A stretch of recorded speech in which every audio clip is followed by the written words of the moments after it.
Camera comes up in Dalton's apartment, and you just see Dalton going to close his door as he steps in, and you hear, "Hey there." And there's just a pause in the close and then a continuation of the close. When you turn around, Dalton, where there was no couch and coffee table, there, sitting, reclining, with his feet up on the coffee table, is your old friend.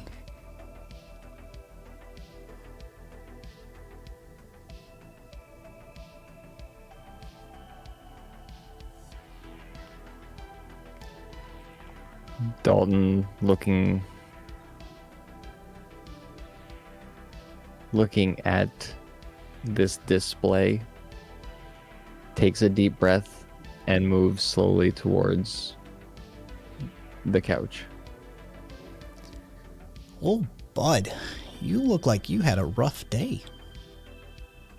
Yeah, it's been a real knocker, I'll tell you that much. Yeah. Why don't you take a load off? Dalton looks down at the couch, looks up at his visitor, and turns and slumps down on the couch heavily. It is a deep plush, soft, supportive. Lets out a deep couch.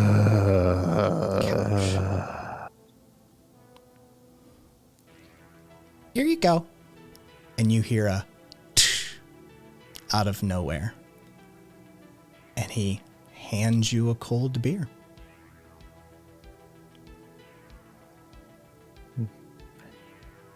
Dalton half embracing.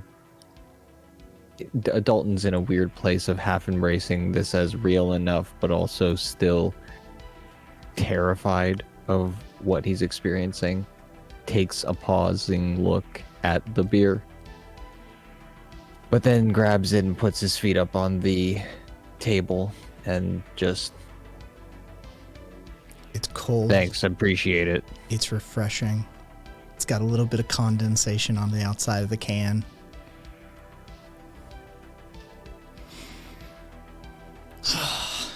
So, what you been up to, my guy? Tell me about your day. Started working out. I don't know if that's gonna stick. It's a whole other level. To be honest, it's really not for me, but you know, maybe this will make it a little bit easier to get up and do it again. And then I, hung out with my friends. The usual. What's the usual? What'd you guys get up to? Oh, well,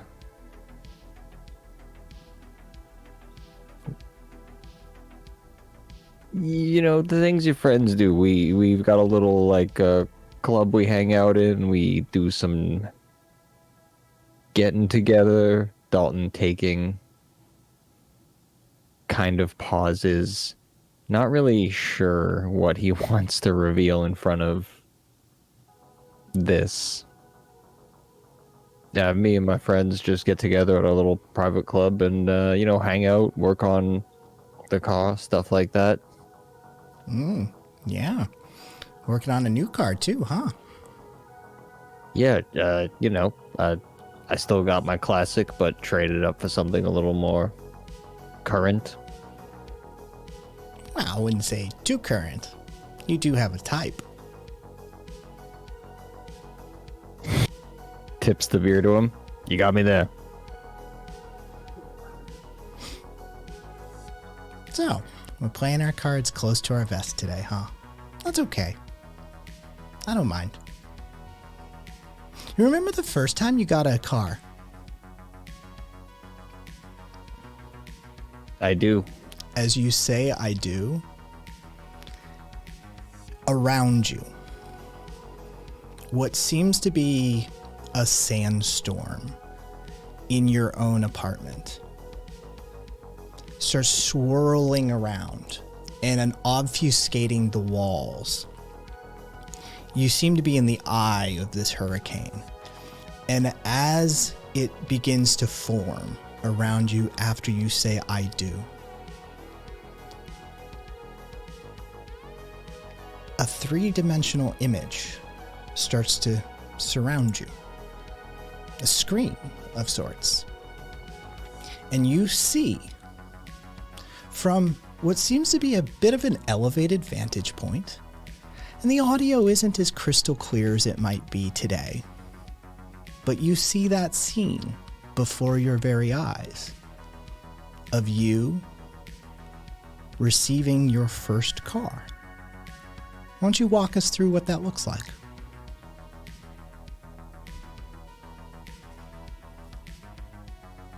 So Dalton spent a long time not being capable of driving in the sense of a legal way.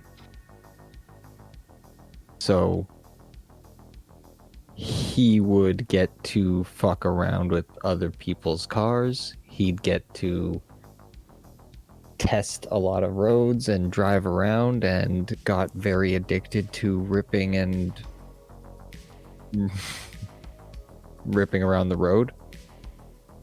And eventually he got in with many other drivers, racers, till he eventually got to the level where he was spending once a month going out into the dry lands, into the deserts, where he would watch drift racers and rally, or new rally, ripping around, basically the most dangerous driving he could find just outside the city. And so for months and months he'd hang out there watching them, getting close to them, getting friendly with them, getting chances to do little drives with them, eventually making a couple tight friends there. And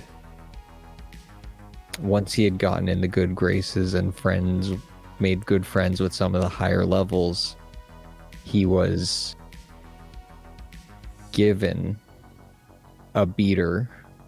A friend of his, who was a high level drift car and rally driver, got a brand new car, gave him his old beater.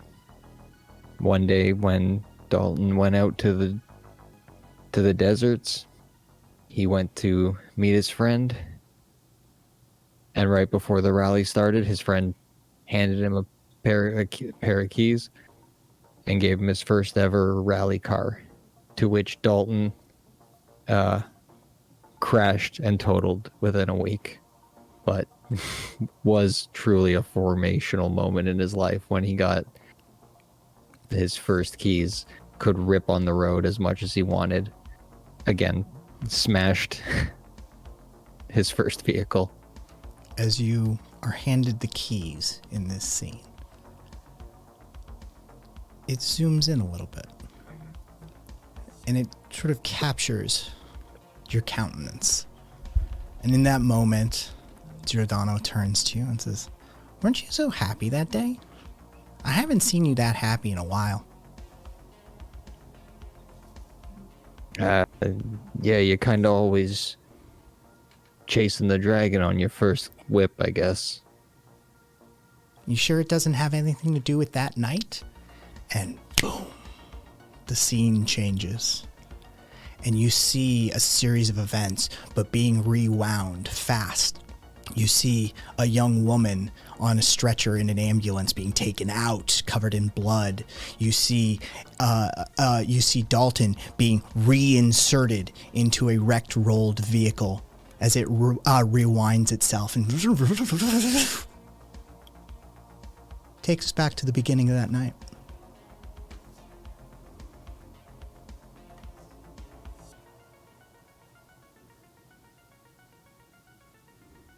Dalton had spent most of the day hyped and ready to rip along. He was going to rip along a private street, not go to the desert. He had heard from other drivers that there was a run in the city, the boringly called the city run, but there was an idea that if you could get across 2 sectors of town within the goal was to get under 5 minutes. Most people had never pulled it down under 7, but Dalton had figured out a route with the right tight fixes without rear view mirrors. He might be able to travel across 3 zones in 5 minutes. Of course, this was an insane task. You had to do it at insane speeds. The car that Dalton had gotten, he had not only fixed up to a degree, it was still held together with duct tape, but he fixed it up, and then he modded it to be able to go twice the speed it should have been able to. He re-engineered several chunks of it, swapped out future tech electronics into an old school body, which is never a good idea, and it's always warned against. There are modders who find hybrid parts and pieces that will give your car the boost they need if it's a classic, but Dalton just put in heavy grade machinery parts just to get that speed.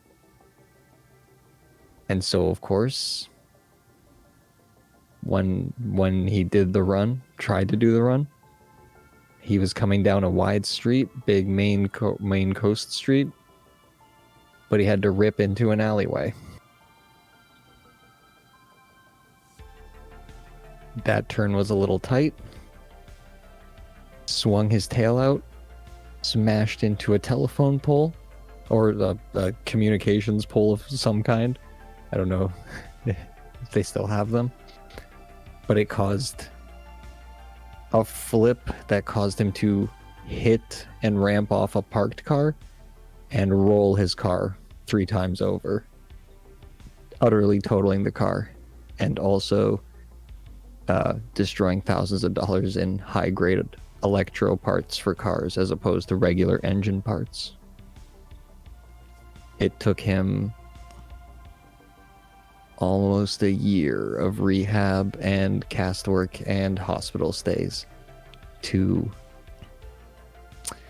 well, I don't want to say get back to normal, but to get back to functioning. As this plays out, Giordano says a couple of things. As you hit the custom pieces, he goes, it wasn't a terrible idea. It was just a careless execution. I maintain I could have done this without ruining that car. When it reaches the end and the final scene of the ambulance door closing on the young woman, he goes, "You could have checked on her,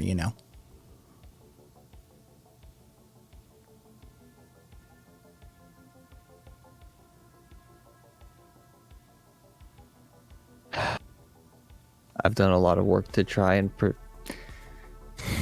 She was fine. She's okay. I've been trying. I've gotten past this. We don't have to dig this up. Have we now?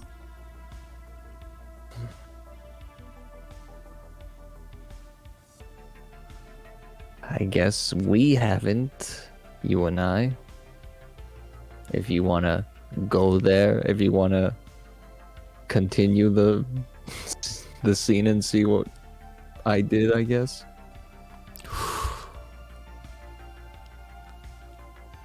Like a desert tornado, just evaporating out. Just a dust devil, just in the wind. And all of a sudden you're back in your apartment. On the couch, feet up on the table. And Giordano goes, Now, you've had a long day. You need to rest up, but be sure to go to the bathroom first. Suspicious, I mean, never not suspicious of this situation he's in. Dalton stands up, keeping an eye on the couch, but walking towards the washroom, but then turns his head away, getting the creepy suspicion he might not be there when he turns around. Inside the bathroom, which is now, 1, missing your ultrasonic shower. 2, about twice as large as what it was prior to you walking out of this apartment earlier in the day. And 3, there is a roiling, steaming, bubbling, full-sized bath with jacuzzi jets in that bathroom.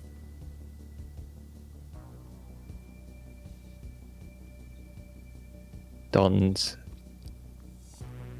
staring at the bath and kind of taking in the walls around him, contemplating. I could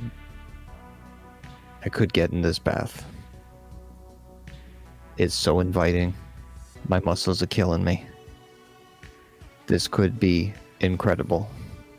However, am I about to strip down naked and lay down on a park bench? Dalton stands there for a moment, questioning how far out of place is he? Is this room just shifted and molded? Is he in a park thinking he's at home, gone crazy, babbling to himself? He touches the walls around him. Walls seem intact. He does all the things he thinks he can do. Touches some toilet paper, touches anything. The toilet paper is the same out. Terrible single ply that you insist on using despite bidets and ultrasonic cleaners being a regular thing in this world. Dalton still insists on some like industrial grade, institutional sandpaper. Yeah, single ply. Yep, it's exactly how you left it. Okay. He kind of like not like on his hands and knees crawling, but he's kind of like legs spread, like just moving towards the bath, like kind of like keeping his hands out everywhere, hoping to, I guess in his head, if he bumps into trees that he can't see wherever he is, just getting towards the bath, feels the edge, and then puts his fingers along the bath but into the water to feel temperature. It is a probably nice steamy 102 to 105 Fahrenheit. I've figured out a compromise. Dalton takes off all of his clothes except his boxers. Okay. And he decides to slowly slide into the bath, obviously feeling a wave of relief in all of his aching leg muscles and bones. As he sinks down lower, feeling that climb up him, he can't help but, again, let out just a big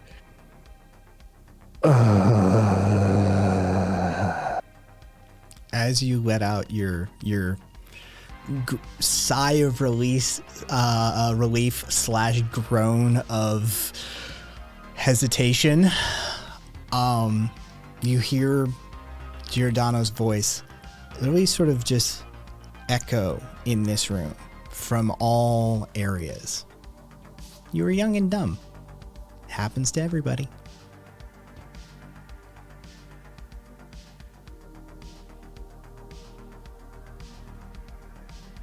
Dalton very much uncomfortable with how deep into Dalton's mind he is perceiving this. Tries to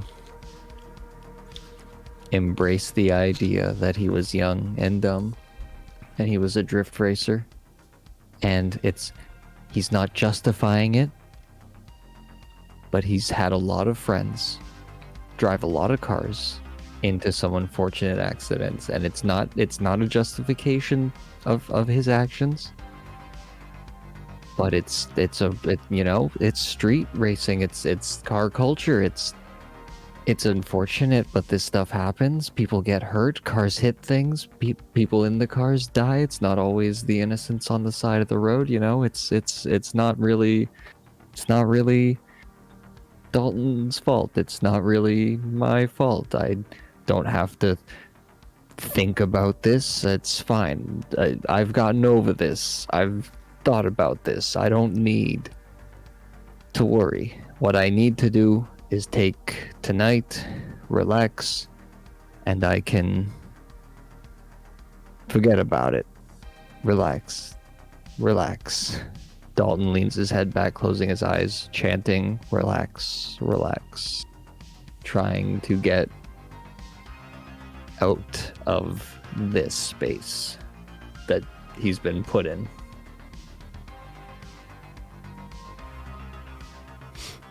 So what's the rest of your evening look like?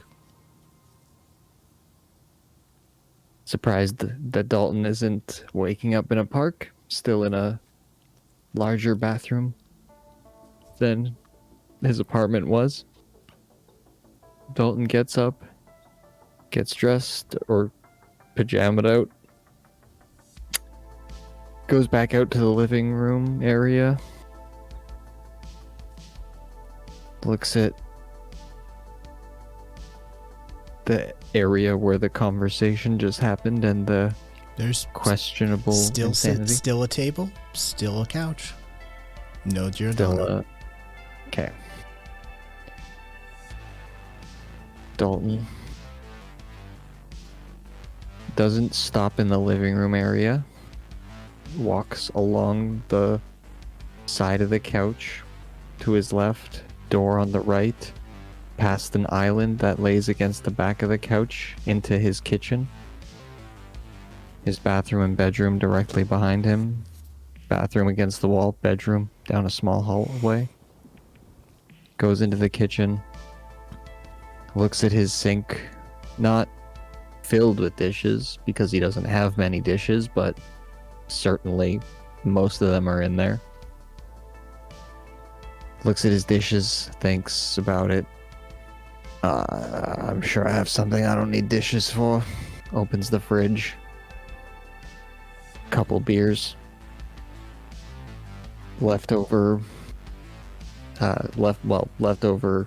fast food bag with food in it that's probably been there a few more days than it should have been. I guess I forgot to do some groceries for a while. I've been eating out a lot, I guess. But Dalton always has his trusty. Opens his freezer. 100% real chicken strips. Brought to him by the 100% real company. Pulls them out. Lays a few on a dirty but not filthy pan. Just have definitely cooked fish strips a few times. 100% real fish strips without getting dusted off. Pulls open his oven, puts them in, turns it on, lets it start doing its thing. Looks around his kitchen a little more, looking at the end of the room where he has the table. That essentially the only thing he has left from his passing mother. Stupid that it's just a table, but she didn't have much anyway. Him and her ate dinners at this table growing up plenty. When he started making money from street racing and he started being able to bring home a little bit of extra cash, There was plenty of meals they had together. But ultimately, the only thing that he has to remember of any of his connected family is a stupid table.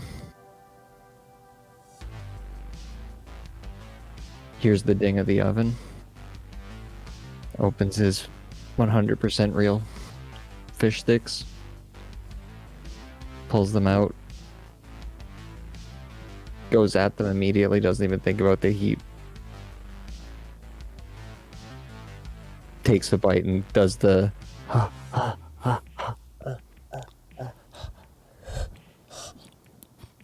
yeah, blowing out the heat and steam.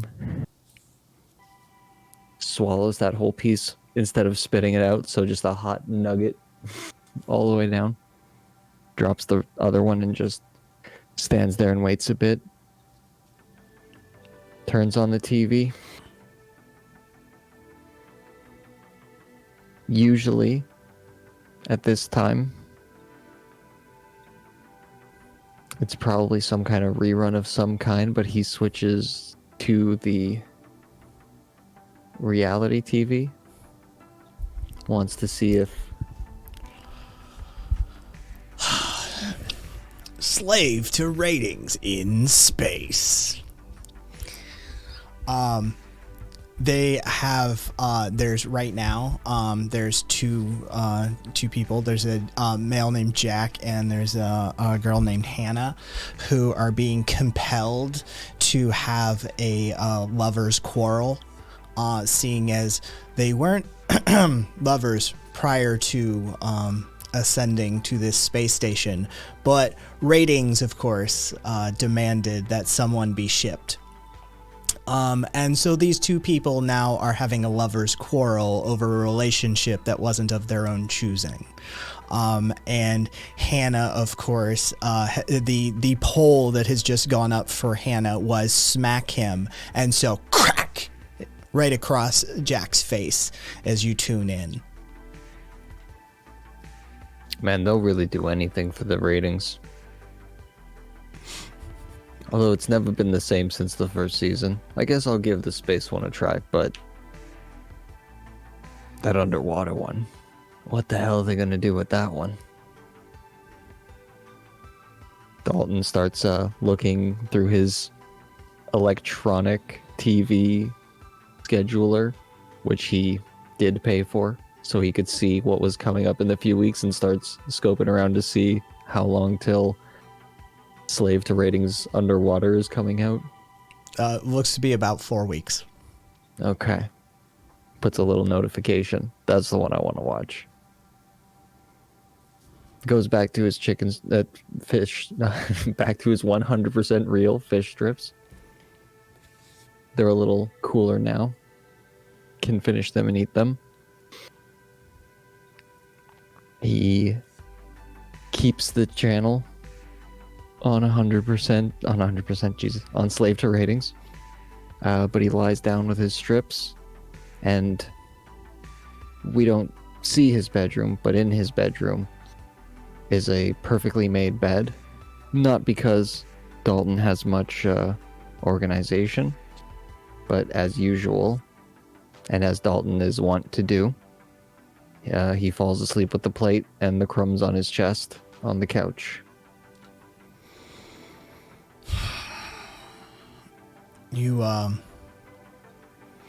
are awoken the next morning by a sort of blaring ad break. You can't survive without this new drink. Strangely enough, it's like an old-time chemical company ad. There's no drink advertised.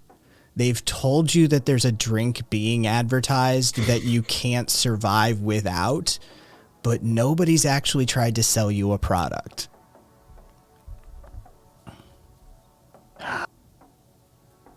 These soda companies have gotten so esoteric.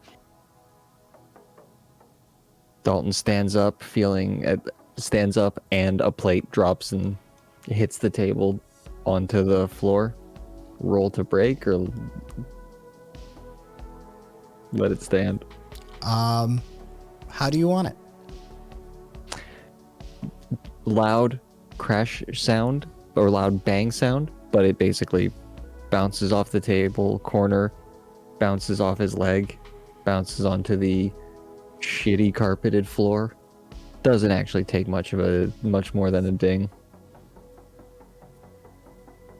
Looks at it. Oh god. God damn it. Bends down, picks it up, puts it on the table. When he drops it on the table from a few inches, it shatters.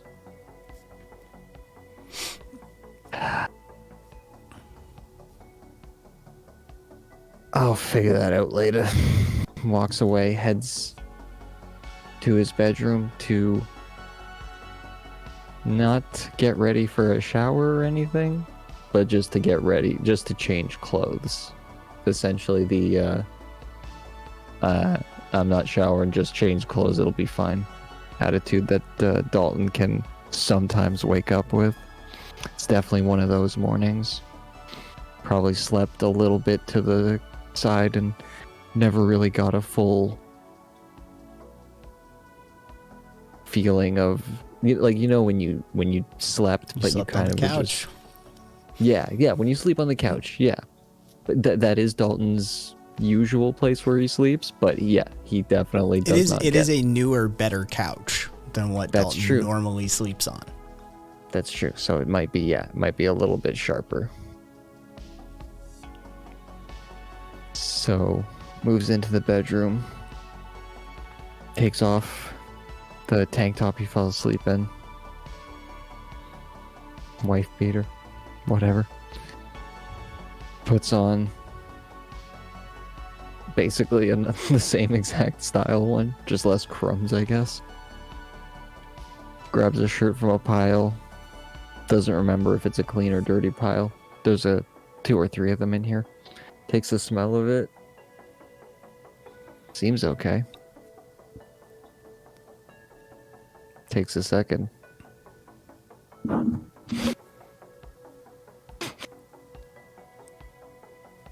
Is that okay? Yeah, that's fine. Yeah, that's fine. Dalton puts it on. Puts on everything else without really questioning it. He's like, yeah, no one's gonna smell my pants. This will be fine. Wraps his belt on. Doesn't really need it. It's kind of a habit. Looks around, because he's always got to come back once. So he stops to think, what am I not grabbing? Keys, ID, wallet, all the shit in case the cops stop me.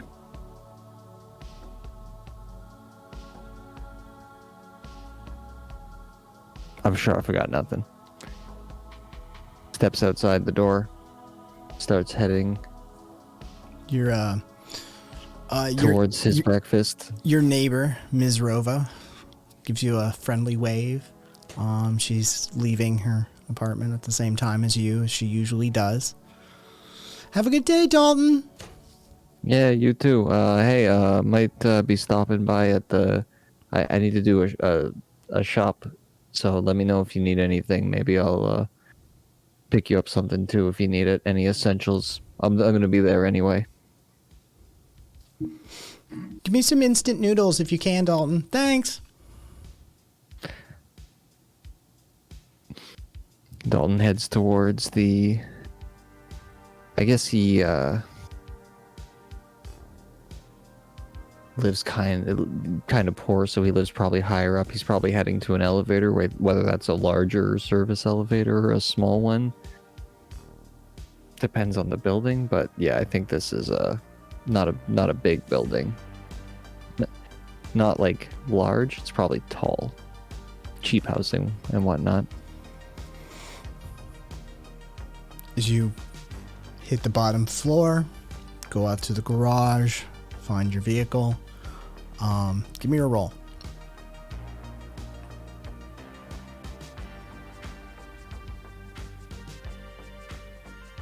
-2. Where did that go? Spectator. Oh, spectator, my bad. Roll in table chat. No, sorry, I didn't Why realize. do you it have clicked off. spectator chat open while playing? I'm not sure. I haven't because I have 2 WordPad files open and Dalton's PDF, so I haven't looked at Discord in like 10 minutes. All right. Dalton. +5. Dalton, did you pick up your comms device?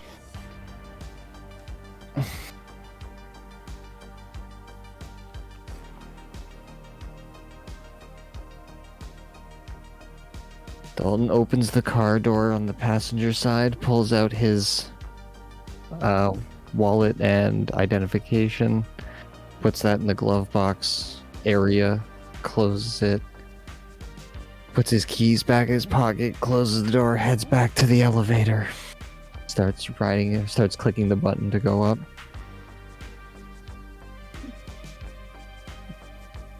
Heading up.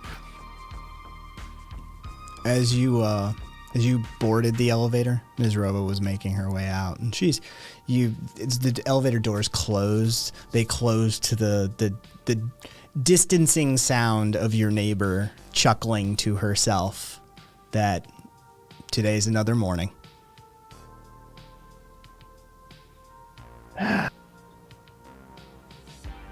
Dalton, just the ever frustration of doing this almost constantly, but the like resign of, oh, what am I gonna be mad? This happens constantly. If I get mad about this, I'm gonna have a heart attack ages ago. Doors open at the floor. Dalton walks out, pulls out his keys again, unlocks his door, pushes in, sees his communicator on the island behind the couch. Of course, it was sitting out in the open. I was looking for things that I didn't want to leave behind. And of course, I just looked in an arc directly over it.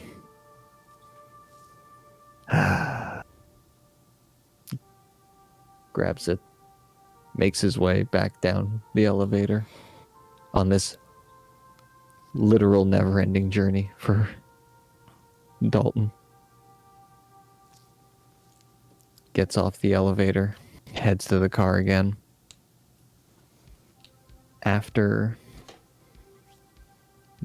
another annoying morning of forgetting things, Dalton gets back to the car and just, as he always does, whether he does it on purpose or not, it's almost second nature. It's almost why it's not worth questioning even if it's second nature or not. But Dalton is stressed, already pissed off, had to go up and downstairs twice again, but he sees his car, holds his keys, and it just washes over him like, all right, now I get to drive.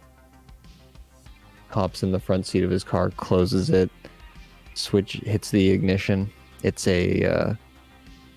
this is a much more updated car, so as long as he's got his keys in his pockets, yeah, it starts. It's just a hum. There's nothing to start other than electronics and ultra capacitors getting charged and discharging. So there's just kind of an electric bubbly sound. Yeah. Give me a roll.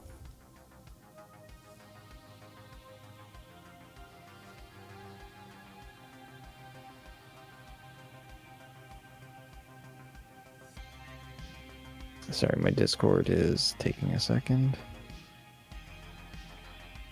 Come on. There we go.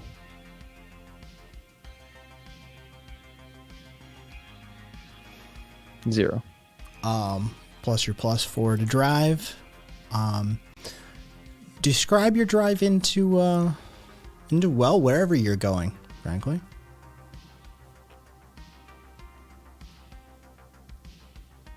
There is no car.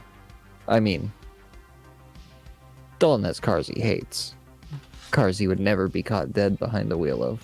Cars he has no interest in being part of. But when Dalton's driving, one of Dalton's cars. That sound, that engine sound, whatever it may be, purr, hum, low electronic bubbling, hum, high, not high pitch, but the pitched whir of some of his other electronic engines. It's just always good for him. He can't speed out or spin out in this car. It's not made for that. But because of the openness of his parking area, he can give it a little spin, give it a little tail wag on the way out, and pull out. Just can't avoid doing that. As he does it and starts driving out, Dalton thinks to himself, I never get tired of that. I love kicking out the back of electric cars. I love spinning the wheels on my classic cars. This shit gives me so much joy. After such a long and interesting day yesterday, Dalton is very clearly feeling himself this morning. Very comfortable. Feeling like he did a good job with his friends and very much putting the final events of last night out of his head. I've had a good time with my team. I'm going to go see my team today. I'm driving my car. They might ask me to drive my car. Perfect. It's all good. Don't think of the little man who lives inside your head. Sorry? Nope. Don't bring that up. Let's go to Roscoe's. A hot dog vendor that he's friends with. And by friends with, I mean paying his kids through college. As you pull up to Roscoe's, and Roscoe serves him at the window. Roscoe comes to him at least. Of course. This gruff, almost similar to Dalton in build. Definitely, one could mistake them for brothers, if one saw them from a distance. And he, Dalton, my man, how are you today? The usual? Oh, you know you got the fire. Cook it up for me. One of the waitresses brings it out. Here you go, Roscoe. It's already ready for you. There is a tray of an absurd amount of food. We're looking at 6 fully loaded hot dogs.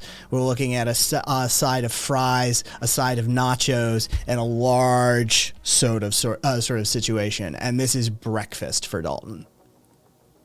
Dalton leans out. There you go, my man. Dalton leans out to the waitress bringing the food, grabs it off the tray. He's like, "Hey, Janice, why you always ghosting me? You know I'm your biggest stan. Why you never reply to me?"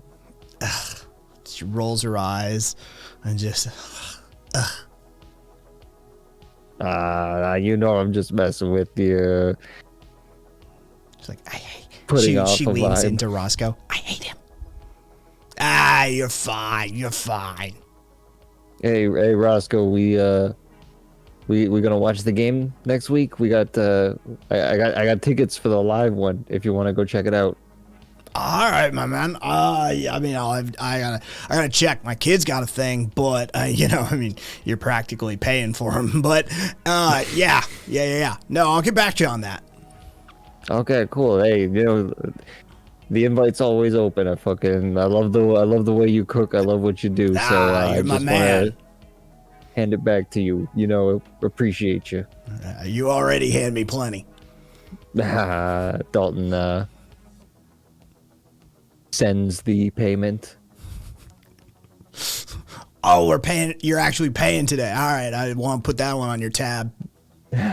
No, you know what? Honestly, actually, I had a really good night working last night. I think actually, I think we'll clean that tab up. Hey, things looking up, huh? I don't want to get too into it. Do a big yikes at this point, but it's not bad. Man's got to have his secrets. Lit, Lit fam, you get it. All right, my man. I gotta take care of some of these other people. I gotta keep an eye on the staff. You know, the sticky fingers and all that. Yeah, man. Yeah, Roscoe, I get you. I mean, I could pay him a fair wage, but you know, who's gonna do that? Yeah, I feel you. Rolls up the window, starts driving away, and never removes the tray from his lap. Driving, steering, and just Give me another roll. my hands are full.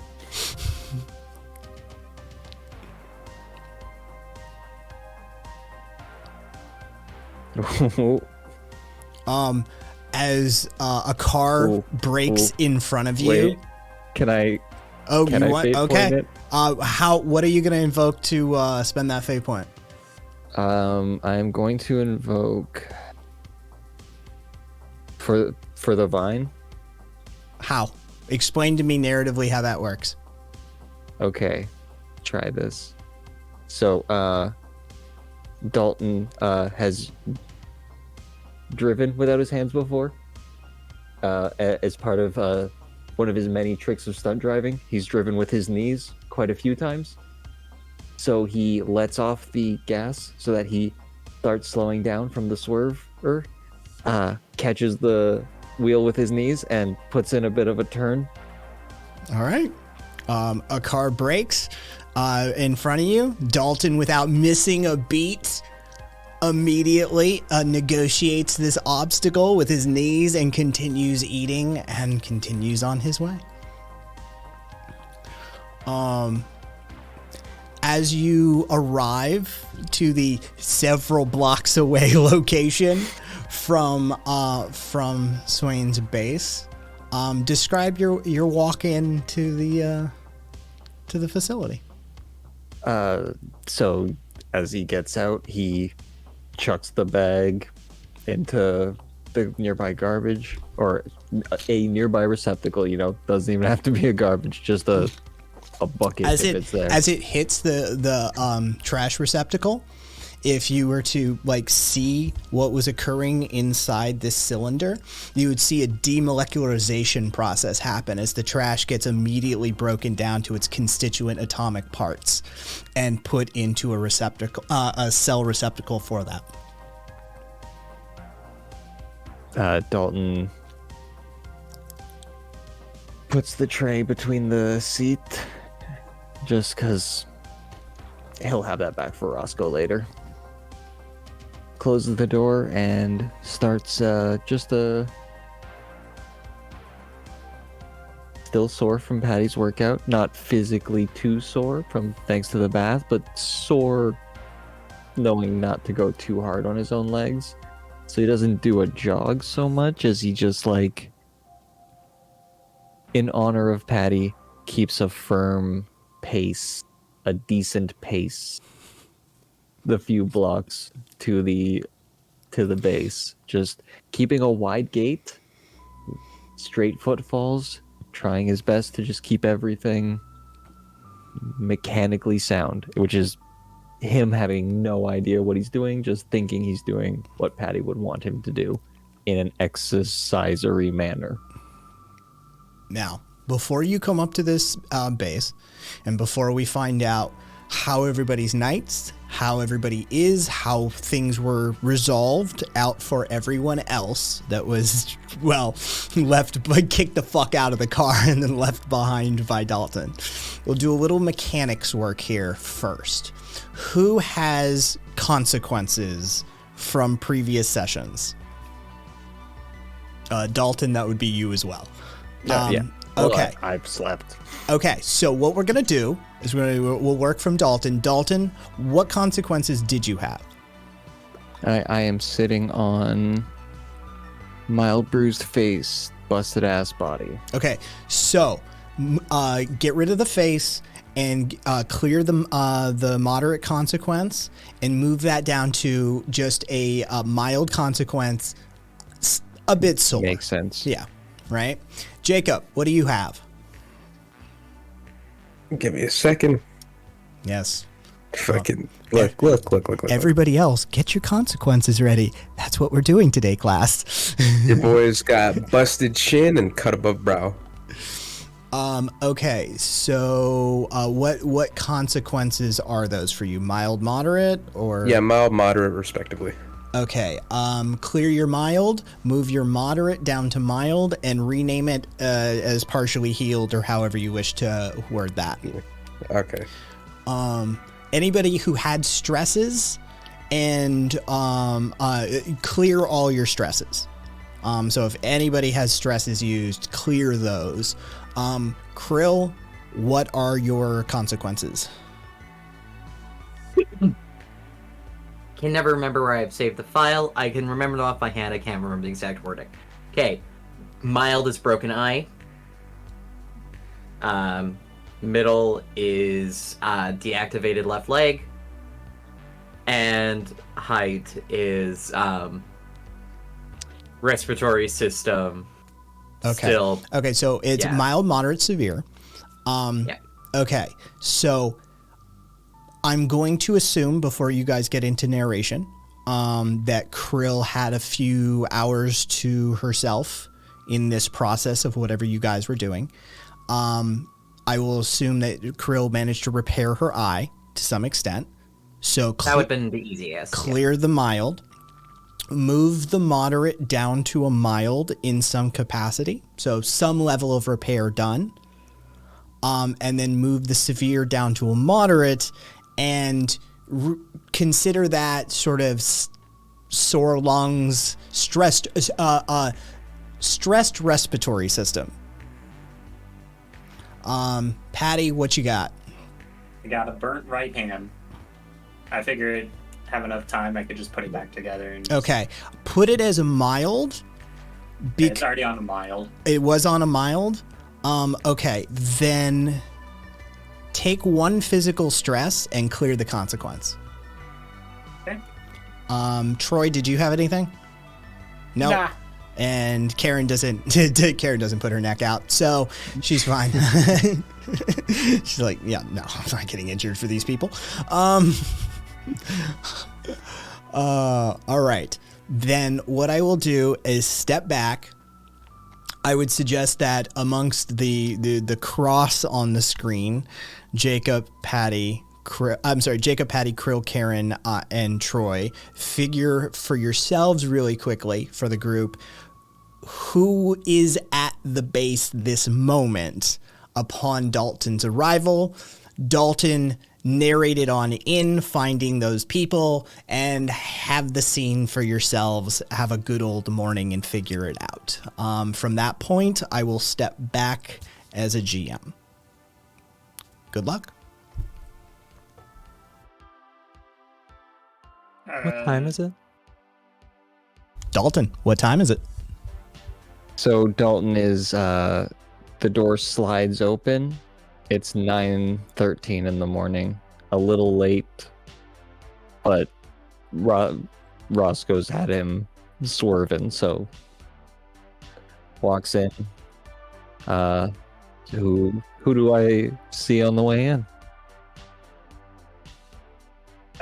Me and Kat are figuring something out at the moment. Yes. Okay. Bill's in the lab. Okay, so I'm in the I'm looking at the map. I'm in the main opening area.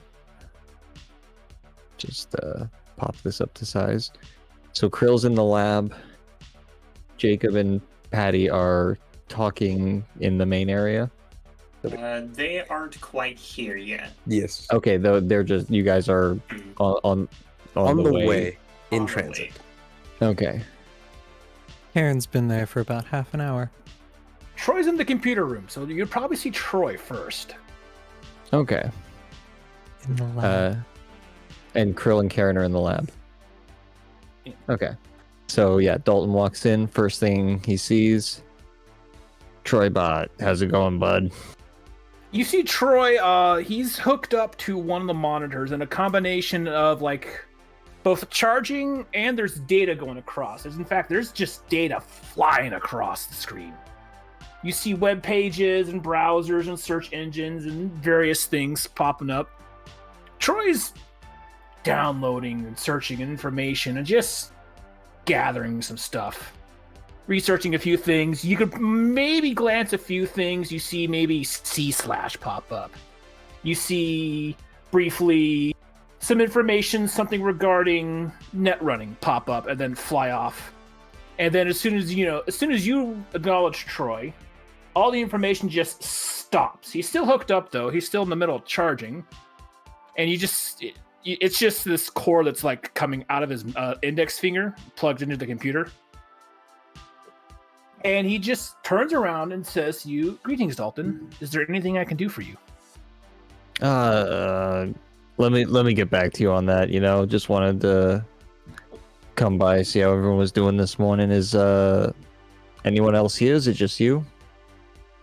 I believe Krill and what was it? Patty, you said? Patty's with Karen. Karen, thank you. Sorry, shit. I believe Krill and Karen are in the laboratory. Okay. All right. I'm gonna step in there and go see them. When you have a minute, actually, could you put together a coffee? I do not believe this facility is equipped with coffee makers. Just checking. I didn't know if you fired it out your ass or something. Just wanted to know. I can attempt to ask the noodle shop across the street. Don't worry about it. Maybe later. I'll let you know. Wait for further orders, I guess. Very well. And then the data just starts flying across the screen again. Dalton is almost taken aback by how fast Troy is just like back into it, and everything's back so quickly. God damn, that robot is somehow constantly busier than I am as a person. Dalton mumbles as he moves into the lab. Doors open, and what are you two up to in here?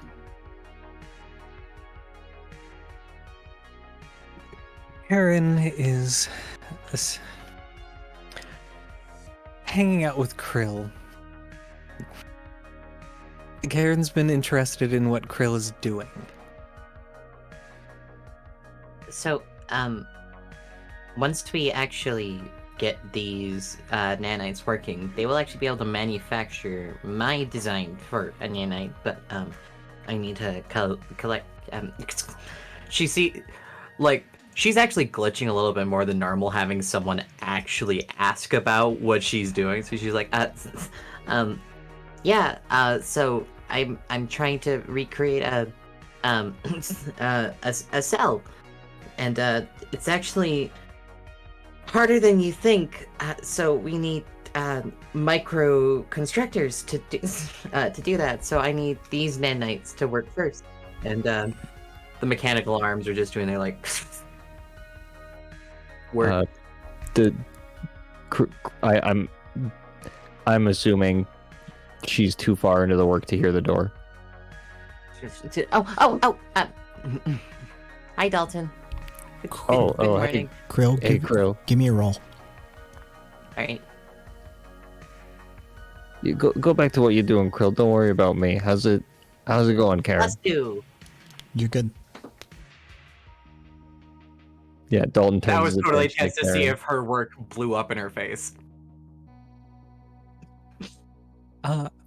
Surprisingly well rested. I see you finally decided to show up. Yes, I apologize. Dalton, recognizing that he's talking to Karen, he just stops trying to think of different things to blame it on. Roscoe's, his bathroom changing sizes, hallucinations, and he just goes, I fucked up. Just woke up on the wrong side of the bed, I guess. Caught it a bit late, but I'm here now, and hopefully nobody was in a high-speed getaway in the last half hour. No. Yeah, be sure to clock in. Most of us found a way to crash here when we were in another, and at that moment, Krill actually, like, pulling a ponytail, pulls a hose around that's been attached to her head. I've been plugged in all night, so I've been able to fix my eye. And look, and she starts that really big hydraulic leg she has actually starts flexing a little. She's like, "Look, I it suddenly kicks out of nowhere, and it's just like when it hits the ground, it's like way louder than you expect. Oh, almost fixed. Mwah. Mwah. Yeah, that was I'm glad to see you getting better, Krill. Behind Krill's back or to the side of Krill's back looks at, and I know Krill can see all, but Dalton makes a very obvious face to Karen of like, because yeah, I'm Dalton's already noticed Krill is glitching and messing up a little more.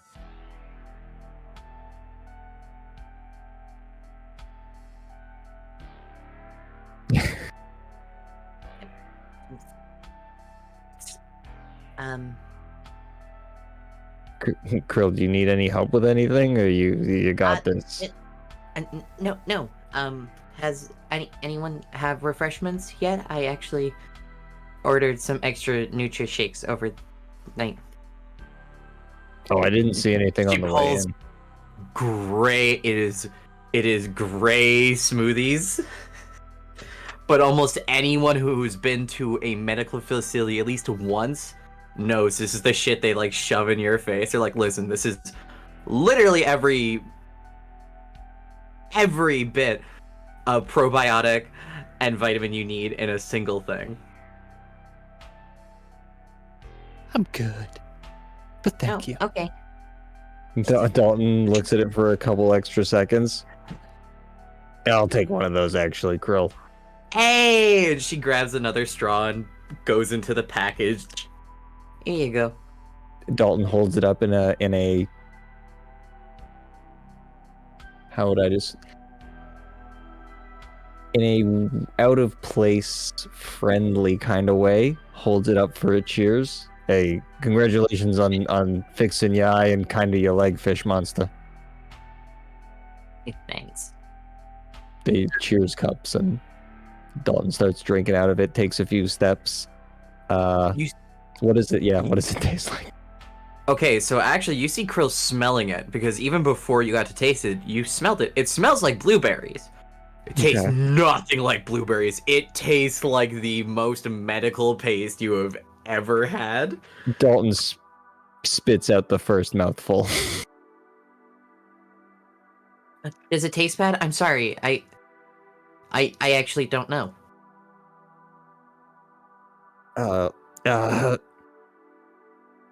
I guess all I can say is it tastes what I imagine the fish would want to taste, I guess. I'm not sure what that means. Don't worry, Krill. It's not for me. Is it not fruity? It smells fruity. It definitely smells fruity. Is that the only sense you have? Of course I can see and hear. Okay. But yeah, I noticed a couple missing ingredients. Okay, no problem. Don't worry. It smells great. And you hit it again next time. One hand is completely robotic while the other one's missing fingers, and definitely looks like all of its nerves have been replaced in those hands. And that hand's like, I don't really have a great sense of touch either.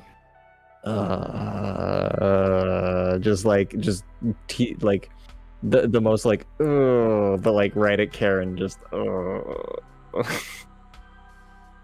I get by though. And as she says that, one of her drones, let's be real, it's number 2, just comes up and snuggles up against her chin. It's like, yeah, I've gotten by. I was wondering if Patty was here or on the way, but I guess is Patty or Jacob here or on the way? Actually, I don't know where they are. I also haven't seen number 1 or 4 in a bit. I have a feeling they're all fucking around in another room or something. Oh, all 4 of them, or just the drones? No, I think all 4 of them. I'm not even looking through my drone's eyes We're right now. not even here yet. Not even there. Oh yeah, Nope. yeah. Yeah. So then Krill's like, I really don't know. I kind of had to save processing power. I'm not looking through their eyes currently. They're literally just on their own. You see Snips sitting in the corner, just the little pincers every so often, just going. Meep, meep, meep.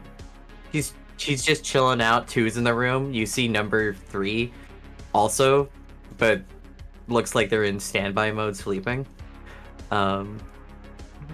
No idea where the other 2 are. Okay, well, I guess we'll just, Dalton seems like, lost in this moment, wanting to be more helpful, but also just a taxi driver. I guess I can sit I here want to and, roll empathy. I want to roll empathy to see if Krill catches that even. Fuck! No, I didn't. No, Krill is not being able to see if Dalton is being self-deprecating internally. That's not happening. Dalton leans back. He looks at Karen and, I mean, if we got a mission or if you need a lift, anything, if we're doing something, let me know. I'll just be here. And Dalton, like, kind of leans and pulls from the back of his pants, like a small magazine, not like a somehow Dalton is such a classicist. He has a paper vinyl like magazine, like that proper magazine film. Opens it. The cover of the magazine is behind the scenes in slave to ratings in space. Well, it's funny you should bring that up, because today is a special day. We got a message not that long ago reminding us of a certain thing that was due this week. Oh, yeah. Oh. Even Krill kind of pauses for a second and takes the pistol off her side and throws it on the table. I meant to repair and sell that. Okay, so let's describe narratively and mechanically how this is going to work in this world. So, borrowing a little bit from the blockchain morons, there is such a thing as digital wallets in this world that are creatable, destroyable, that sort of thing. So essentially, bank accounts exist. There are central exchanges of credits, but wallets can be created and destroyed at will. There, you can print out the wallet for the amount of currency that exists, the amount of creds that's in it.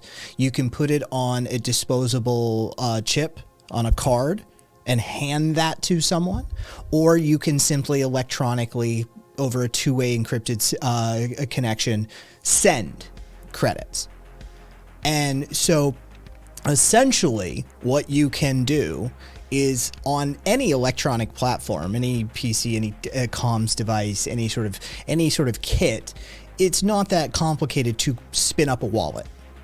So you guys could just spin up a wallet on Swain's PC and use that secure invoice that you received for your rent and pay it out of that wallet. And you can fund that wallet from any source of creds that you guys may have.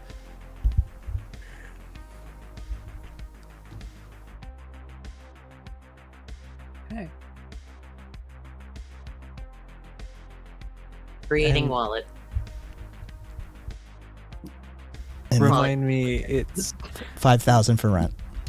thank you. I thought it was 6,000. I have a note. You're possibly thinking about the 1,000 cred in protection money that you owe today as well. Yes. Okay. Oh, that's okay. Yes. There we go. That's Rent fine. is 5,000. Tricky that you would leave that out. No. They're two separate. We're paying two separate people. It makes entire sense. This is an invoice for No, rent fair for enough. this location. It's only 5,000.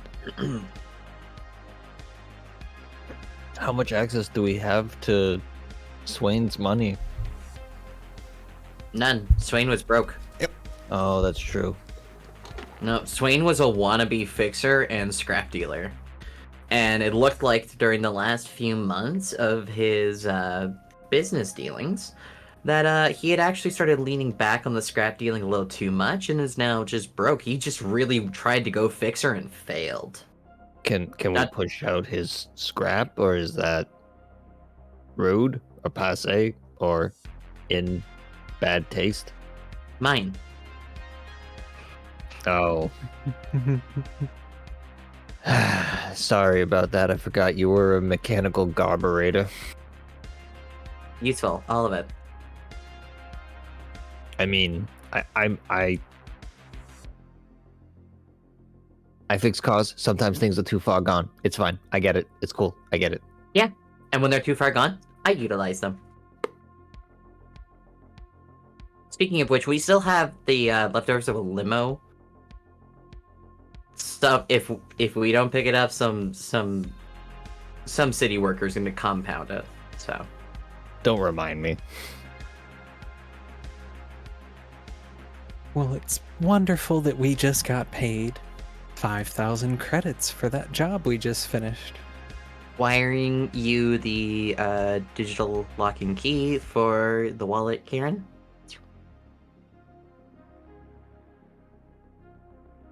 Karen pops in the $5,000 into Swain's wallet.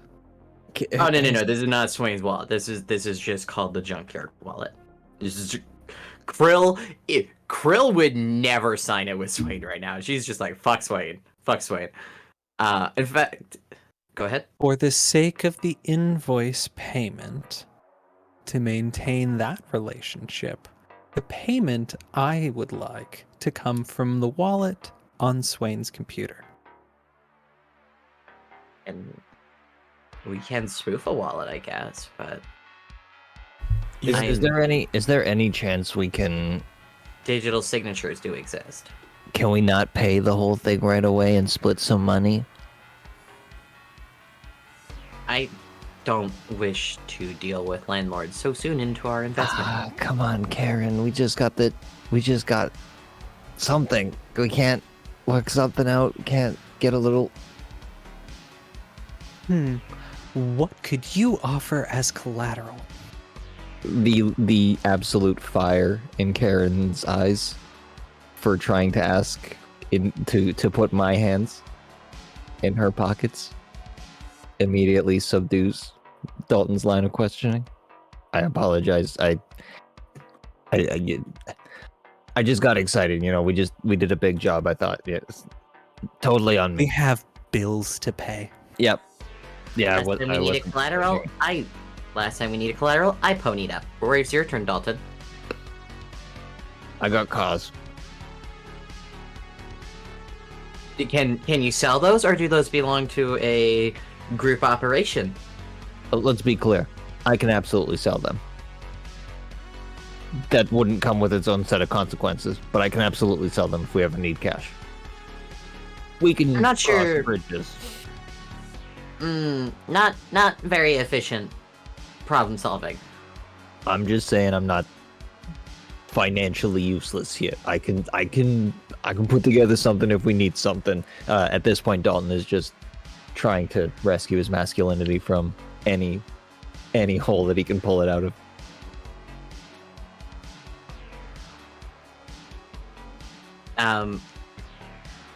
I can help the both team. of them I can take care of catch the team this if I vibe and need just to. like whatever. Dalton takes this opportunity to shut the fuck up. Why is that so funny, Jacob? Why? Sorry, continuing. Just woman bottom text. Why did I laugh so hard from that? So stupid. Alright, sorry. Okay.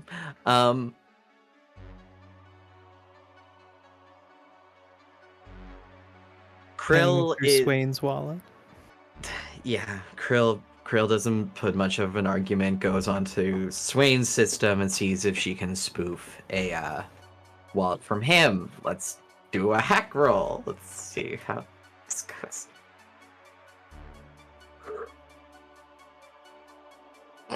That feels about accurate right now with everything going on.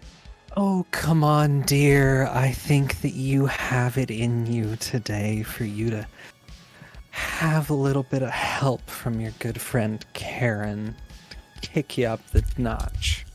All right. Your tech likes me better as well. I'll spend a fate point on that as well. Do I activate? Yeah. Your tech likes me better. So, let me ask you a question. Fate points spent, assistance granted. You have just managed to get yourself up to what, a 3? +2. +2. Oh wait, no, plus my hack. So yeah, 3. Pardon me. 3. Now, the fate ladder, right? Mediocre, average, fair, good. Now, using the adjective of good, should I, as a GM, render a decision that says you have successfully bypassed a dual encryption system that has held secure in the face of corpo interventions? No, even Krill realizing Swain, even as a wannabe fixer, is going to have far stronger defenses. It's the software and the protocols used for wallets is not made by every individual. It's an open source project that's a collaborative project in society. Like he downloaded the package just like everybody else downloads the package. Like we're not dealing with Swain's encryption. We're dealing with the people who set this up's encryption. Right? So it's a hell of a lot harder to spoof. So, in fact, this kind of just plays back to Krill's initial thing. So this is why I didn't think spoofing was the best idea. This is why I don't think we should continue to spoof. Lying to who you're paying is just a bad idea in this day and age. Somebody give me a lore roll in that. Somebody in that room give me a lore roll. At least in my experience. I'm giving a lore roll too. Oh, fuck. +1. +4 in total. +3. Wait, Krill, you have nothing in lore. So that'd be a +3. Milestones. Oh, that's right. You added. Session. Wait. Did you add lore?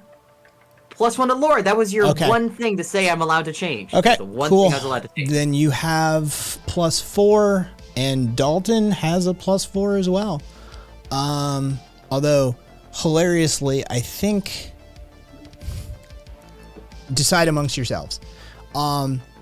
Where the money is headed and the invoice number attached is the important thing. Wallets are created and destroyed all the time. So a wallet can be anonymous on its own. Nobody really cares. A wallet to wallet transfer is simply a number and a number, a number and a number, and a number that goes between them, right? And so nobody really pays attention very much as long as the identifying information for said payment is what they expect it to be. So invoice number 489 with credits attached goes from wallet 1 to wallet 2. Whoever's on the other side of wallet 2 just goes 489, credits paid, done. Unless somebody's trying to do some creative accounting or somebody's trying to backtrack and investigate something, then realistically, nobody pays much attention to wallet addresses. Okay. I was thinking, fair. I guess where Krill's mind was, she'd rather not be lying to someone if they ever come face to face. It's just a moment of, yes, no, we have been paying you. We have not been signing as Swain. We've just been paying you. Hence why I'd say it's probably Dalton's idea, not Krill's idea. Valid. Yeah. So, have the scene. Dalton? I know I'm not particularly the sharpest in this, but couldn't we just, like, the wallet doesn't really matter. We can just use the funneling, the you know this better than me, Krill, but like the codes, the numbers, we can just copy those and use those to send the money in. We don't have to necessarily try to hack into the It is entire a lot- banking system. Yes, it would absolutely be a lot easier to just make our own wallet without really caring and trying to spoof Swain's digital signature. That was very much so a danger. Let's just have some sort of story straight, just in case the landlord comes knocking in person someday. Until then, let's just use the wallet I sent Karen, and we can go from there. I feel like with the landlord approaching, we can cross that bridge when we get there. That I will agree with that phrasing this time. That is the efficient take this time. Oh, I appreciate you finally seeing my side of things. I've seen many things your way. You have a mechanical mind that I find respectable. I appreciate the compliment No. after the pause. Sorry, no. Wordy went this. Krill went choose words wisely between respectable and intriguing, which is often the word she uses, and she's like, no, let's not treat people like experiments so much. These people have actually been being nice to her recently, so... Actually, I appreciate the insight on that. Yeah, she's like, yeah. Did you send the, did you transfer? Yes. Okay. As In they were wallet- continuing to talk. While you guys were, you transferred to the computer. Did the computer send the invoice out? Yes. Okay. I will give you guys Krill is the computer. Basically what happens is it has to be, it is a transactional confirmation system. So outside participants in the distributed network have to verify that as a valid transaction, and once a consensus is reached amongst the devices that this was a valid set of data that went across the network, you see it marked as valid paid.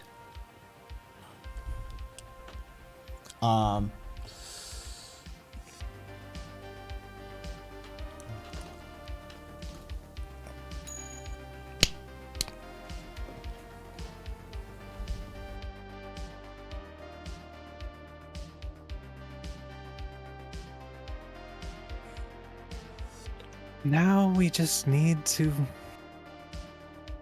pay the other bill today. Oh, when we didn't even clean the protection money. I think we could probably cover $1,000, 1,000 credits, if we really had to. Prefer not, if we can figure something out. But I think if they showed up right now, we'd be able to cover ourselves.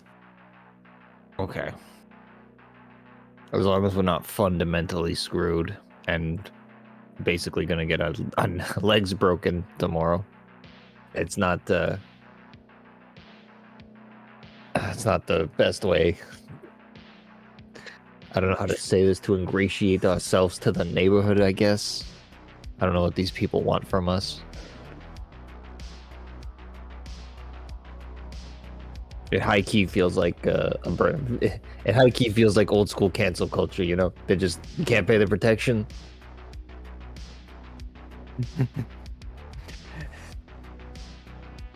Not to sip the tea too hard, but you know.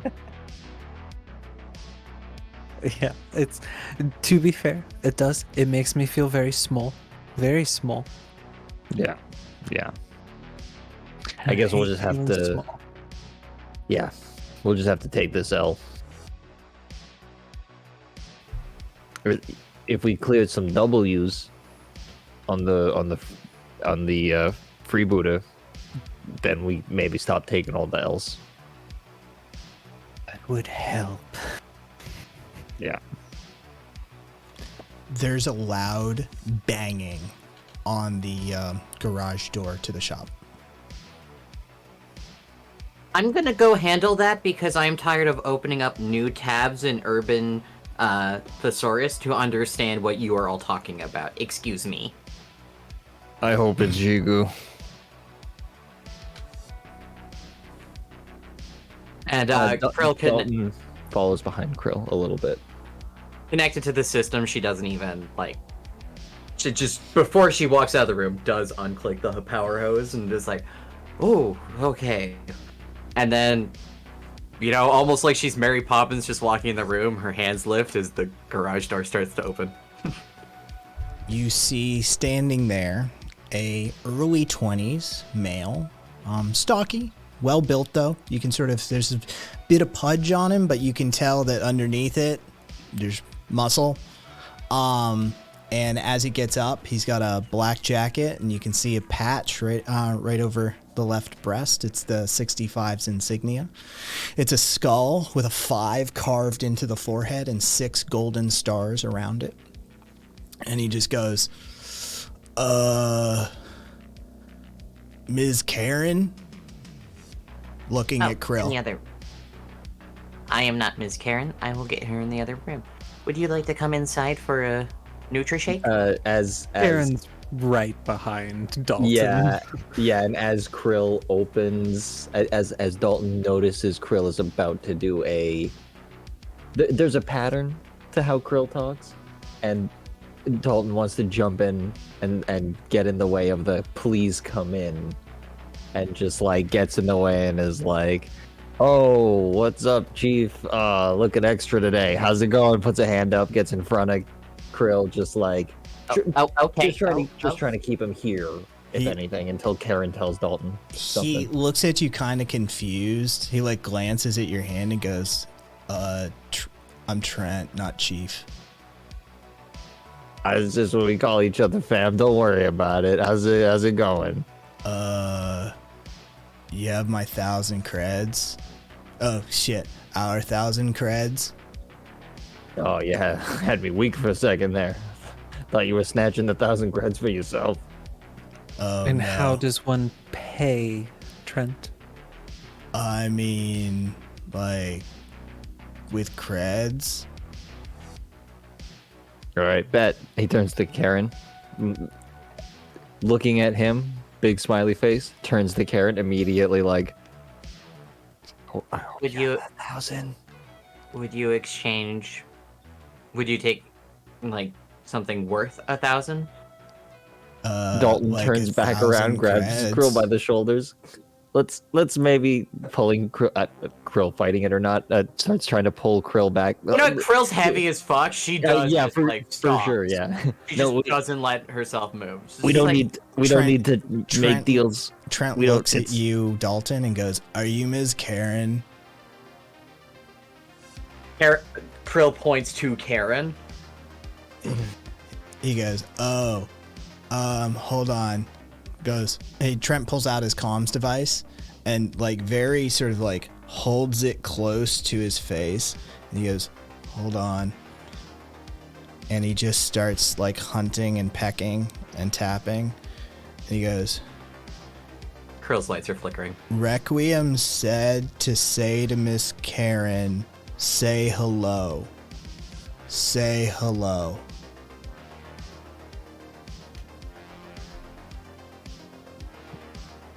Message received.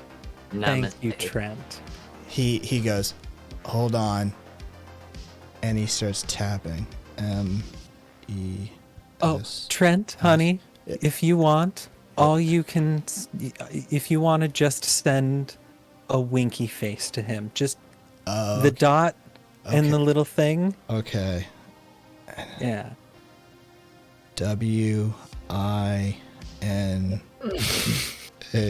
W-I-N-A-Y space F-A-C-E. Okay. Do you have our 1,000 creds? Yes, we sure do, hun. Yeah. Do you accept a trade of good that is worth 1,000, or do you require credit? Creds are In mind. good. And we would prefer trade. Krill, I Krill 100%. turns to Dalton I slowly, and there is a 100% see look what of you "I'm mean. going to kill you." Yeah, so are they, Krill. I feel what you're saying. They're gonna kill us. Fuck I it, feel like they fine. only Krill just deal in wires money. the 1,000. Fuck it, Krill just wires the 1,000. Thank you, Krill. And I'm going to knock my 4 down to a 3. Ding. Alright, thanks. And he just turns and starts walking down the alleyway. The garage door is already closing. Dalton turns If to. you try and interrupt me one more fucking time, Dalton, I Krill. swear to... I Krill, swear... these are criminal elements. They only deal in money. I understand the trade is a And I thing that we live could in a negotiate. fucking bunker that I negotiated with the factory workers above. I am And I not think it has retarded, colored your Dalton. opinion in this situation. Dalton, I trade scrap for a living too. I'm like Swain. I am not without resource, Swain is and not you who we're just... dealing with in this situation. We're dealing with the people that Swain dealt with. Swain was a scrap dealer so he could get money to pay for these people. These people are the money people. Dalton getting more and more out of his... As you two begin to Stressed argue, the camera transitions What would a fish know about scrap? to a subway, to a public transit train. Addie's sitting on the side, and she's got her probably sunglasses off at the moment, and she's kind of just tending to his face, just making sure there's no infection, making sure like it's healing properly. She's like, Jesus, dude, you did a fucking number. And those fucking pills you gave didn't help at all. Okay, well, to be fair, I said take one and wait for the other one. This is what happens when you don't listen. This is like, you gave me some sort of fucking laxative or something, I swear to God. Okay, so the problem that comes is it's a muscle relaxant, and so if you take too much at one time, it's going to relax the sphincter muscles to such a degree that you're just going to shit yourself. What the why is the dose that fucking high? Because that's why we have a dose. Because your body is able to process this quickly, but if you overdose it at once, it's going to shit itself. This is just medic shit, okay? And when I say... Wait a minute. Why are you giving me muscle relaxers for a cut on my face? No, I was dealing for all the other pain. Like, the face and cuts are fine, but you needed pain pills, and what you specifically asked was pain pills. I mean opiates. Pam, opiates are not that easy to come by, okay? Look, I just want to get a little high, okay? I can also flip them. Okay, well, next time you need a specific thing, tell me what the specific thing is, because otherwise I'm going to give you the best approximation of what I have available. You know, I've been on these streets a long fucking time. Usually when people say painkillers, they mean opiates. Well, I'm a medic. I'm not like most people. Oh wow, she's not like the other women. She flips them on the cheek just a little bit, just under the cut, but just enough to agitate it. He just kind of winces a little bit, but just begins chuckling to himself as he just kind of lets her go back to her work. She looks around, and you can see like there's this big hickey on her neck, and she's like, "Yeah, well, I don't know. It's just they teach you a certain process in medtech programs, and you know, it pretty well keeps most of the time." And she starts putting back her med case and just puts it back in her backpack and slips it back on.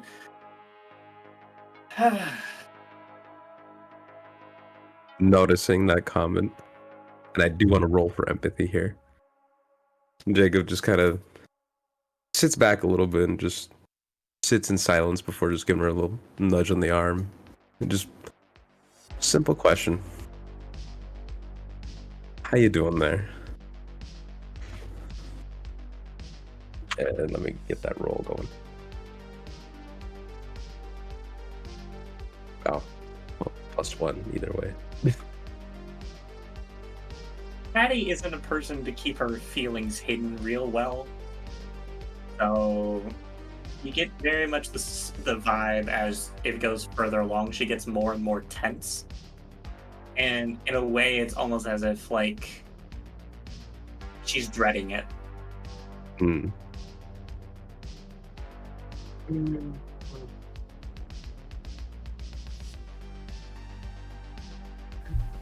Jacob notices the tension. Oh, go ahead, Kai.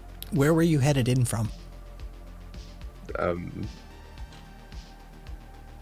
Wouldn't it be the apartments that she lives in?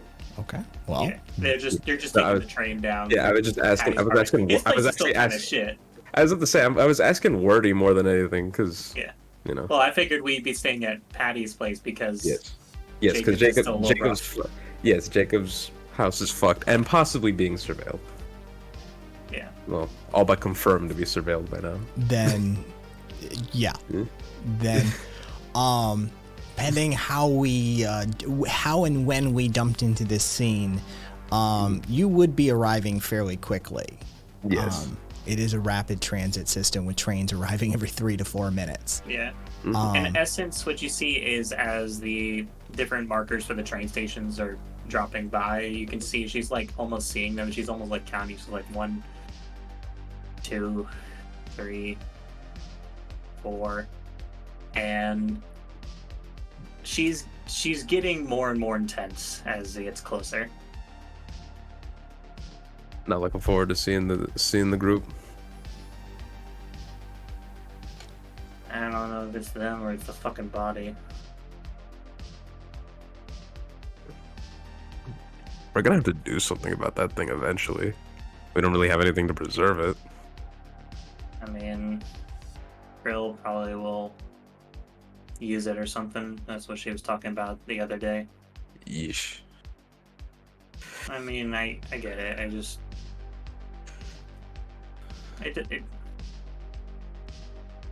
If I die, right? I just want them fucking like burn me and just cremate me and shit and just throw me in the fucking river or something. I don't know. It doesn't feel right.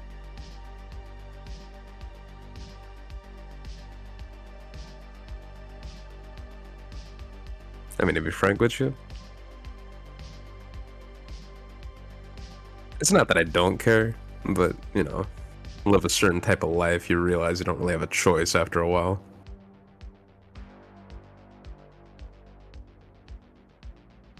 But we can at least afford some basic fucking respect, okay? Like, if one of you fuckers die, I'm gonna pull out all the fucking stops. I'm gonna make sure your body gets processed. I make sure the next of kin's notified. I make sure we get you on the proper way to, like, cremation, burying, or dumping your body in the middle of the fucking river, whatever you want on your fucking process, okay? Like, it doesn't fucking matter. I'm gonna make sure that is done every single instance I can. Let me rephrase. If I get chopped up by the fucking by these triads or any of these other gangs that are just in the area, I'm not really sure if there's not going to be much left to collect there. You know? Well, if I'm I getting can't mixed collect your up body, with you stuff. collect something. Oof. Like, it's not the first time I've had to deal with just blood smear off the fucking pavement. But, like, Right. at least tell they're like their mom or something. Like, okay, here's the problem. People think medtech, right? And they think, like, oh, it's just a bunch of corporate bigwigs up their fucking noses sucking off the dick for whoever is going to pay them, right? That's what they think, right? And yes, it's a thing, right? The insurance runs is you can only run for the insurance, but the fact of the fucking matter is we still need to take care of those who are hurt and dying, okay? Like, So if someone dies or someone is like on their way out, you got to do some basic shit. You got to make sure they're taken care of. You got to make sure the people around them are taken care of. Like, you got to do that basic minimum. And even with the fucking hellscape we have out there, at least they fucking recognize that. Because if they just say, oh, your friend's dead, too bad, fuck off. Like, they at least, if admittedly if you can pay for it, but they at least understand that it's a necessity.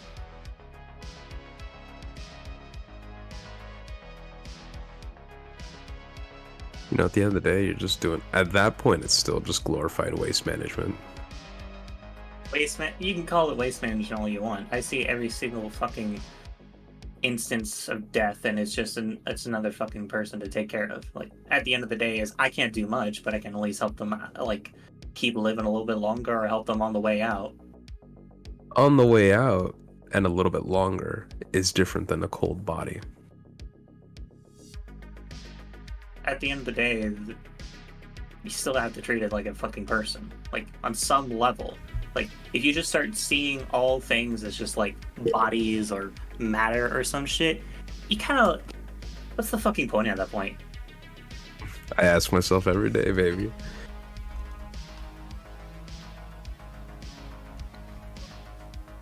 Central Terminal. I mean, like, realistically, if I can't think of that fucking person, what's stopping me from just putting a bullet in your brain? What is? Because the fact that I recognize you as a goddamn person. The train is emptying out around this conversation. Alright, well, this is our stop. Let's get moving. You are gonna be alright, right? And in that moment, you can see there's that click that comes on as the emotions get hidden away for a moment. She's, I'll be just fine. And she gives like the fingers and just starts walking. Jacob just rolls his eyes and just follows her.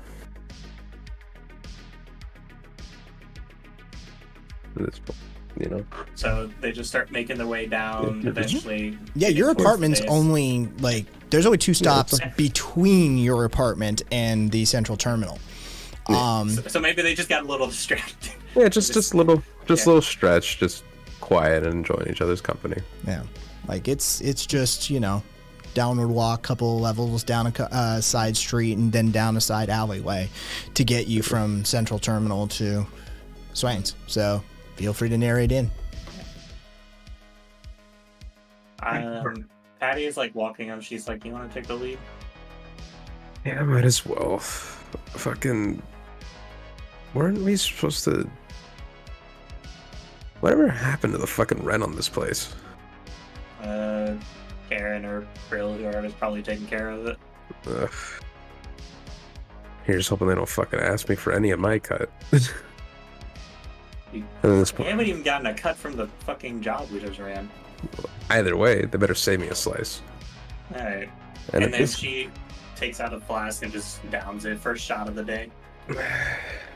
Rounding the corner, you know, Jacob just hollers, you know, just not like hollers out to Jigu, but just, you know, little salute to him as they walk past. Just hoping and praying to sweet Jesus that Jigu didn't really spot anything as Troy helped them out the other day. And he just begins to just, you know, slowly but surely they make their way into into the base together.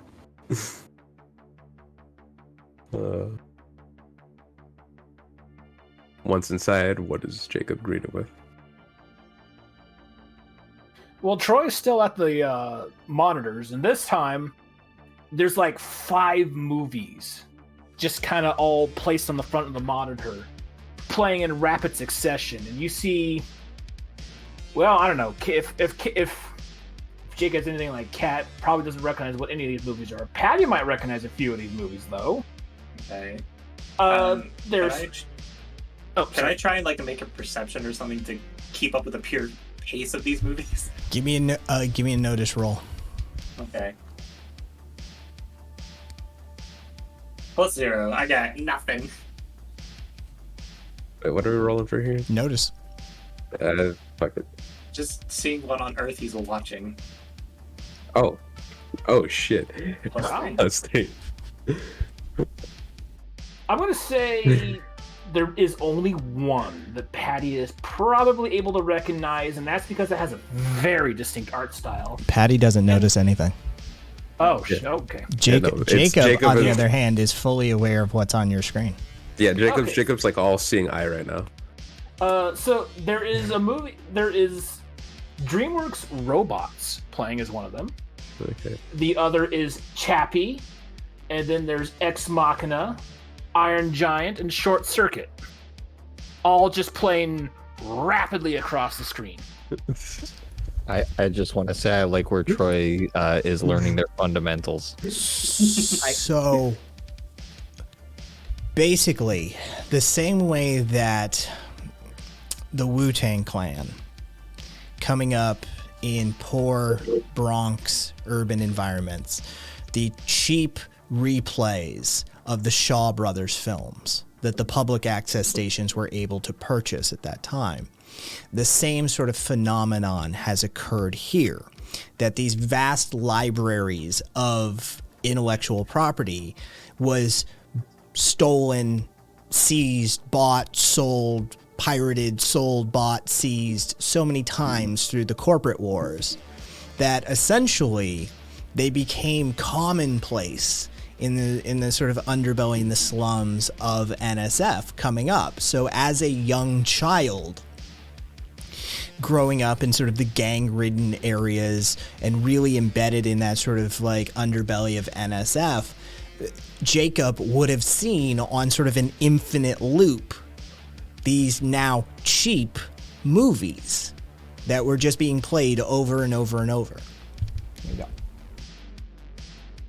So now that Jacob has seen many an old film that he had, personally pirated and just kind of, as a small child, just like kept to himself and just was able to keep entertained with media from a long past time. He just looks over at Troy and just goes, You got a thing for like robot movies, huh? All 5 movies just sort of simultaneously stop and freeze frame on some particular point in the movie. And Troy just sort of turns around and says, "Oh, greetings, Dalton. Greetings, Patty. Is there anything I can do for either of you?" Dalton. Jacob.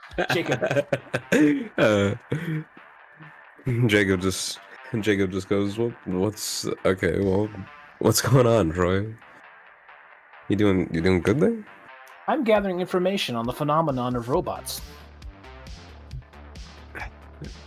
I wasn't really a big fan of those types of movies. They were just what we could see. Okay, if you're gonna watch robot movies, you gotta watch iRobot. iRobot? iRobot, starring It was Will this- Smith. Yeah, I that have watched that 25 minutes ago. All right, cool. Then that's pretty much what I got. All right, it was like that one movie my mom had fucking lying around. So I got you in the mood to just start pirating movies yourself. Pirating? Well, did you pay for these? No, these movies were free. I hate to tell you, but those are probably pirated. They were on the database Like on here? of this facility, yes. Ugh, Along didn't with along with 10,000 other movies. you think someone like Swaim would be able to afford the newer stuff?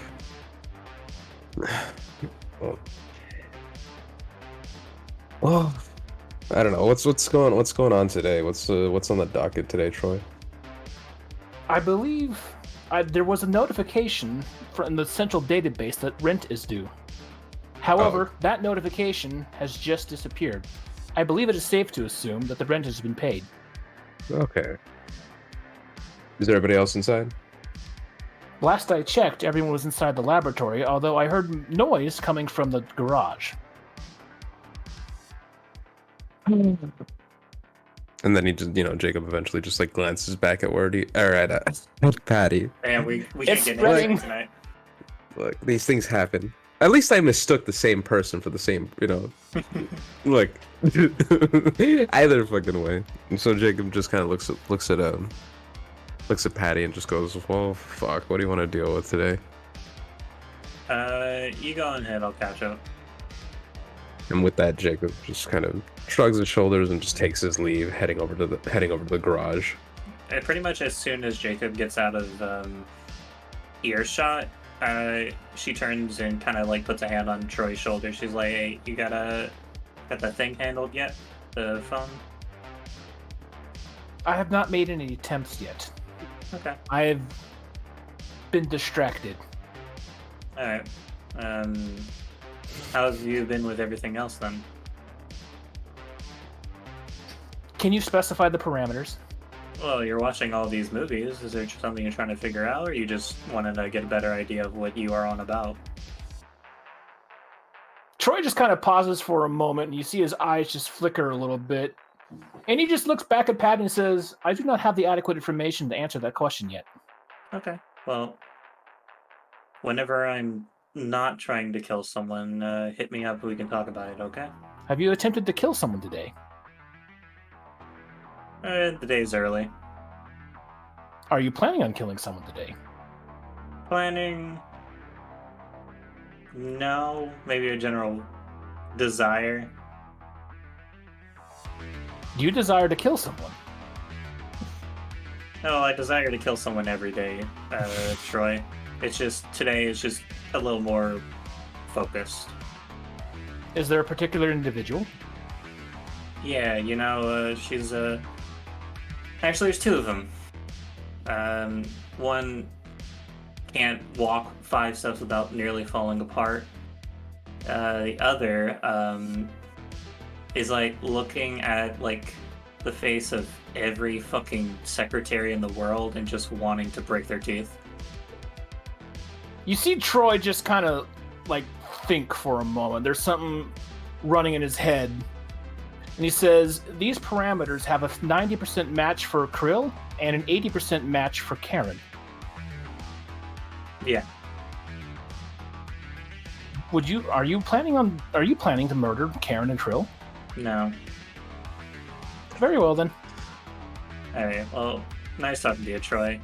Good luck with whatever you're figuring out, and if you need anything to bounce ideas off, I'm here. Thank you. I enjoy talking with you as well.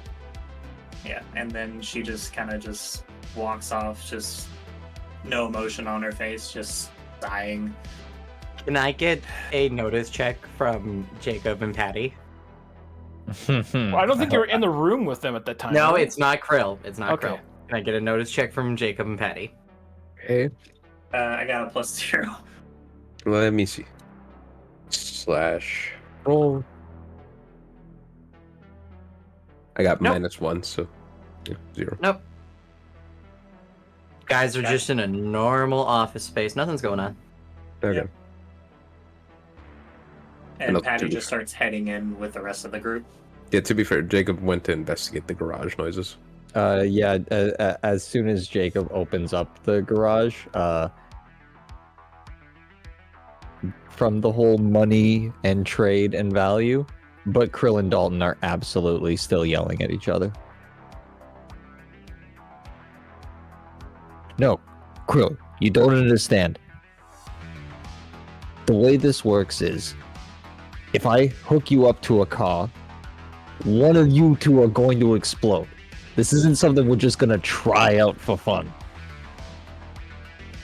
And I have told you enough times that I'm compatible with most modern driving systems, that I'm pretty sure that I'd be fine.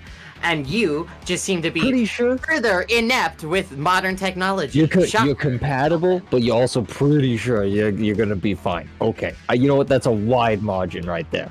I don't know if I want to hook you up to an engine block and send your heart through the ceiling. Jacob just looks immediately fucking annoyed with just this conversation that's going on. And Hey Jacob. Oh, it's just been let's doubt everything. Everything Krill can That's do. what I'm saying, Krill. didn't you almost die smoking bud? And yet she wants to be Do it. hooked up to half of my engine. I'm just trying to say I can operate the vehicle in emergency situations, Dalton. It's not that big of a... I'm not Fucking turning ass. you into a car. No, don't- you're not. I am. Fine. I'm not letting you have access to my car. And Dalton just like completely flustered at this point. Have you even driven one of these cars? I mean, this is like some real old tech. No, I am not touching Dalton's shitty classics. I am talking about, for one thing, the thing he arrived in last night, which was fully automatic driving capability. I want to thank you, Krill, for at least calling it a fucking classic. I do appreciate that. The shitty part was a bit of a gut punch, but whatever, fam. It's fucking old. It's a little the energy in the room. Pardon me. I got a new car for us. We're fine. Just gotta park it a few blocks away. Dalton trying to like decompress from Krill, but Krill just goes and deletes her shopping list that she had started the night before with a little note of fuck, there goes my credits.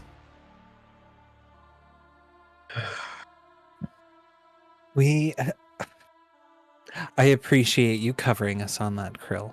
We will talk about it when we get everybody together here in a minute. Find me a new buyer so at least I can use this facility to what it can be utilized for.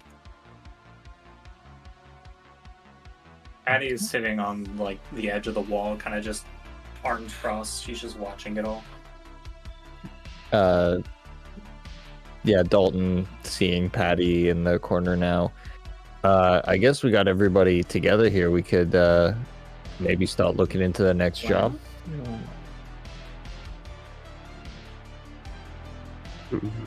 Sure. Yeah. Yeah, I'd include Troy in the discussion of finances, but I mean, why? Does he even know how much he's worth on the open market? And Dalton has not As a base considered- model? I mean, he could search. Fine, it's Dalton doesn't consider Troy being here or not being here a part of the collective discussion on work.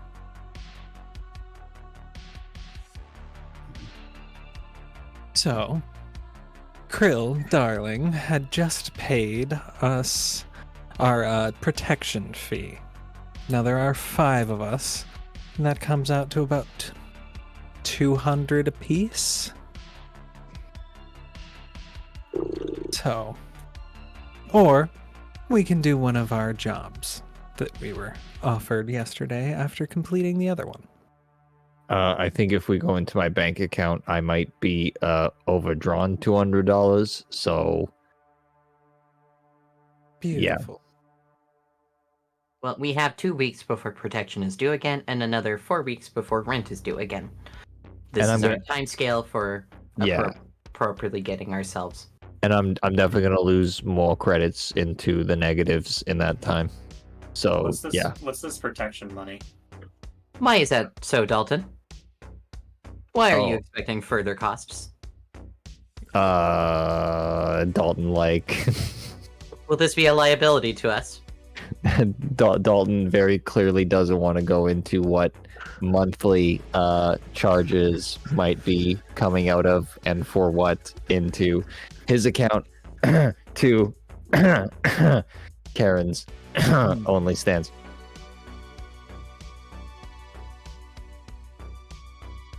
Don't worry about where my money's going. We need to make more of it. Everybody's got rent. Yeah. Yeah. Oh, and Hattie, dear, did you not hear we have protection? From who? Yeah, who are we dealing with here? The 65. Patty wasn't there. She doesn't know. Okay, that's why. Yeah, neither of them. As Patty had an Karen- entire scene where she walked up and asked about protection. Okay, right. Sorry, my memory is a Jacob- little fuzzy. Jacob was getting. Yeah, Jacob got all fucked up. Jacob, on the Yes. other hand. Yes. Yeah. That's fine. coming Alright. out of your codex, Let's repeat. it's a little glitchy, but the hologram starts a spinning visual of Requiem as Karen is describing the situation. Jacob just just looks over. First thing pops into his head. That motherfucker looks like a Jigu. That would be Jigu's brother, Requiem. I'm sorry. Yeah, I know the name's a little weird to me too. Is that like one of those old timey languages? What is it? You don't hear it a lot these days. Yeah. It's not the vibe, you know. He's going for a particular feel. And unfortunately, the vibe he's going for is not us, Chief. I don't know. Maybe Karen relates to him.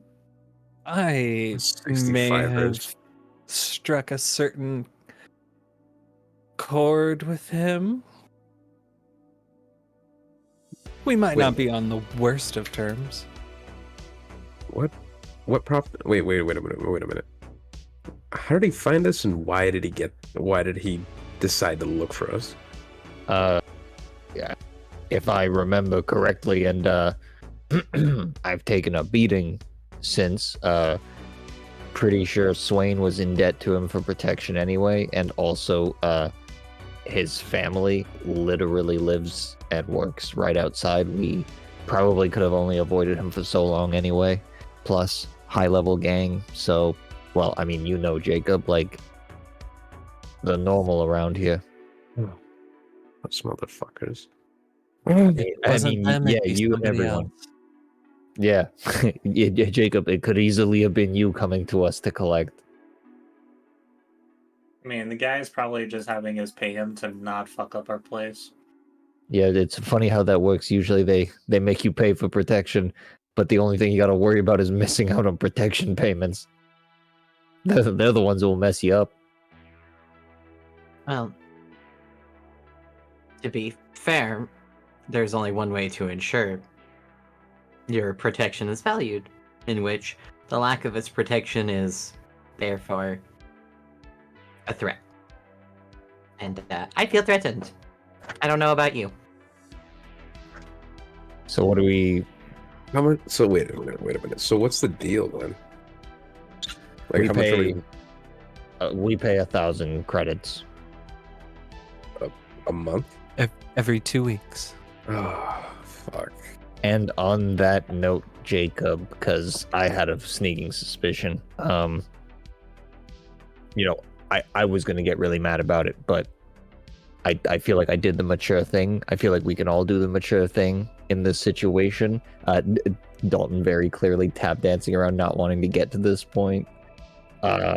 So, you know, like, keep a cool head. Cooler heads prevail. After all, you don't have to be, you don't have to give us a vibe check. Nothing, you know. What are you saying? The rent ate up all the money from our work. No cuts, no nothing. Kind of why I was saying we should probably go on another job. We're paying for the protection out of our pocket.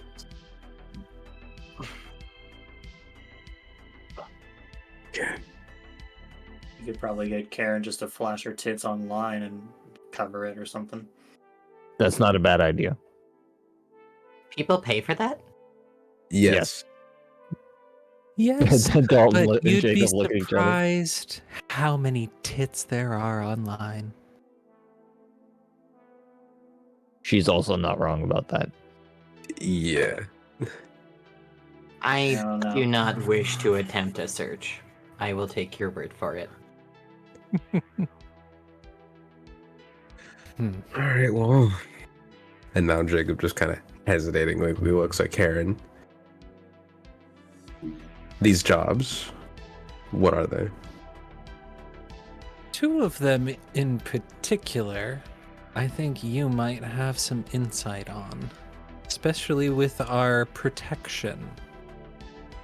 Both All of right. them are loosely related to nefarious groups. The first one is the Saxons. They're apparently trying to branch out into some pharmaceuticals. Someone wants that to stop. Who? I would think that might be of interest to us if we take that job. Then there's the Zacones, which is the second job. This is to knock down their casino. Apparently somebody doesn't like that they've been skimming from the customers. We could make it look like a rival gang, however. And all we have to do is like roll the inside, push a few garbage cans over, knock down a patron or two. That does that one have any complex breaking in? Leave the casino non-operational is the task. Okay. Mm-hmm. Which one gets like random fucks killed? That'd probably be the second one. It depends. Yes. No, in our tendency, we'll probably take the second. Is killing I'm people not. necessary? I'm not trying to get all these different players involved, and I don't play those racial politics. It's bad for business.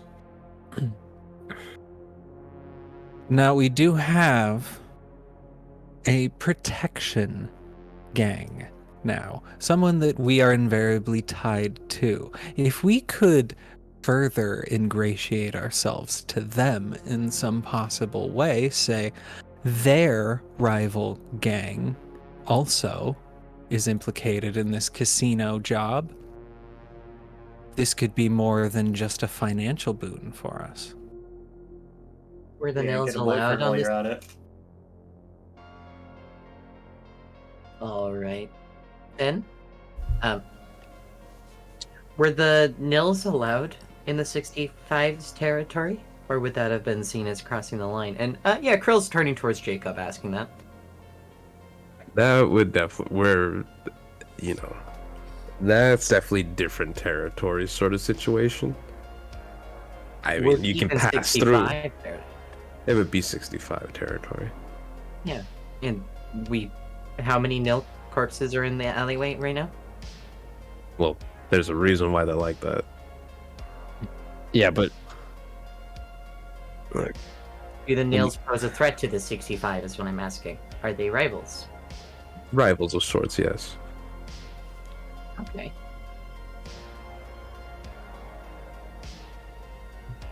I'm not sure if I want to get any closer to the 65s than we already have to be. I mean, if we want to do the casino heist or the casino rolling, all we have to do is like steal outfits that kind of initiate us, that make us look like we're in a different gang. We can do that. That wouldn't necessarily be the worst one to do. Do you have any other granted, gangs? Casinos are rough. Casinos are rough, that's all. Do you have any other suggestions of gangs then, Jacob? A different rival that the 65s would appreciate us taking and putting heat on?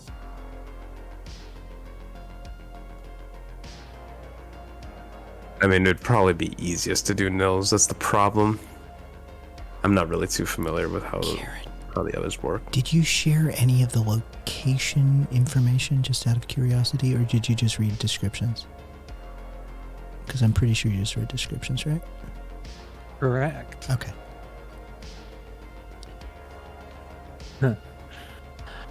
Yes, and then that's a good point. The casino itself is in the Shard.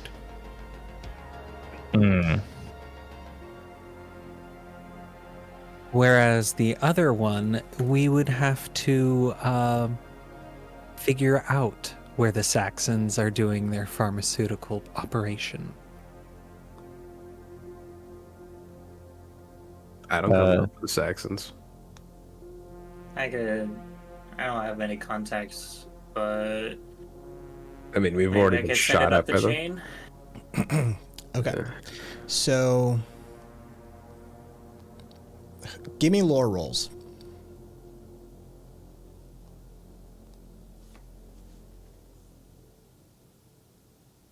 Oh shit! Plus 0. Like I'm still off this fucking hemp. Zeros across the board. Oh We yeah. got nothing. I have Yeah, a plus yeah. 2. we are dumb motherfuckers. Karen got a +2. No, I meant a you got a- 0, so I Okay, have +2. in lore. All right, I was just saying that's a 4. Yeah, all I have right. a 1. Krill Okay. rolled a 0, so total a +1. What's Yeah. lore? Backworld. It's stuff. lore. Okay, so the highest would be Karen. It has been established before that Karen is aware of the Saxons. Because Karen was aware of their primary trade, which is human trafficking, or just trafficking in general. You would be aware that the Saxons' primary facility, their headquarters, so to speak, is part of the reclaimed pier area off of the industrial zone. It's literally on a pier. It sits over the water. It is not just their clubhouse. It serves as a multi-story location. On the bottom level, they have a bit of a cafe/restaurant, sort of old school mob vibes, sort of situation. They have a brothel, a casino, and their space for business, all in that headquarters. Who here Jacob would have been? Who here thinks their character would have been to the Shard? What the fuck is the Shard? The Shard is the former Chase Center sports facility that traded hands during the corporate wars and got bought out wholesale by a collective of the gangs in town. So it's essentially a gang cooperative that owns and operates a athletics facility of sorts. They hold fights there. They hold various sports and tournaments there, but large portion of their income comes from the fights. In the Shard is a series of commercial locations, food stalls, vendors, electronics vendors, really anything and everything you could possibly need, up to and including some VIP booths that important people watch the fights from. But one of the facilities there in the Shard is the Zakone's Big Win Casino. Which is operated by one of the Russian street gang in town, the Zakones. And so they have a sports book and they have a floor full of machines. So yes, who thinks they would have been to the gang-owned sports venue? Okay, so you three people Outside. Okay. Outside of it. Okay, so you would at least be aware of what it looks like. It is a sweeping cylindrical building with a cracked and crumbling glass facade that has been sort of overlaid with a hollow display rather than replacing the glass or putting any maintenance or upkeep into the building, because essentially, corruption and grift runs large in this place. There's a variety of places in and around. If you're familiar with the outside, there's a parking garage to one side across the street that has a walkway, an aerial walkway that crosses over to the facility. For anybody who's been inside, you'd be aware that essentially they kept much of the stadium seating, created a general admission for it. Ticket prices vary depending on what's going in and what day it is and what, various events are occurring.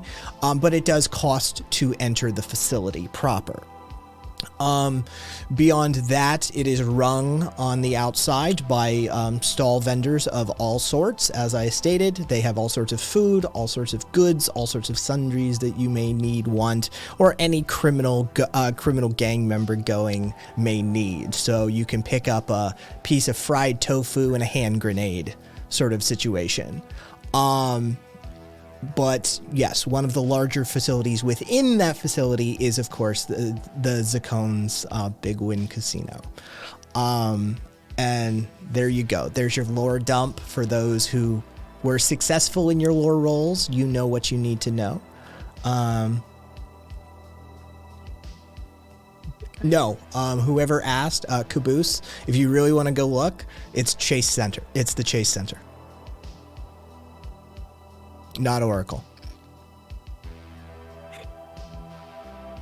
Yep.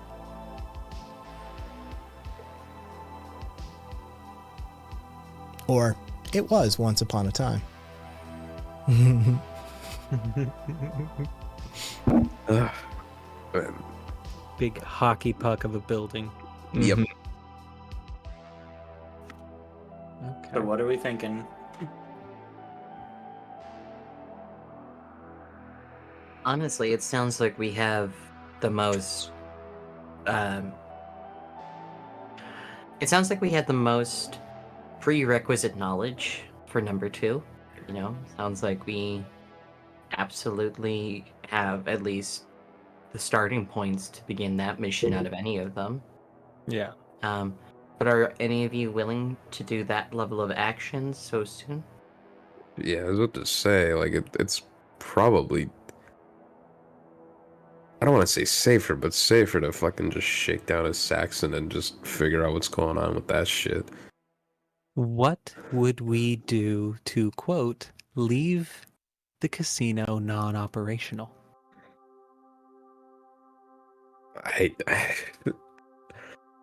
Look, I only know the basics of running books here. I don't know what the fuck those Russian dudes get up to.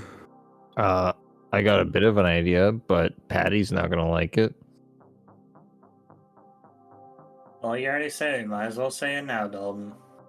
If we can find the central, and there's gonna be several, and they're probably gonna have rerouting systems, but if we can overload the main floor power,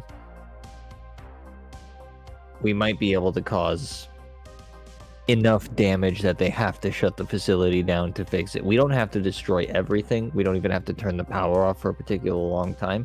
We just have to do enough damage that they can't ignore the damage that's been done, and they have to shut down to try and put things together. That doesn't necessarily mean all of it.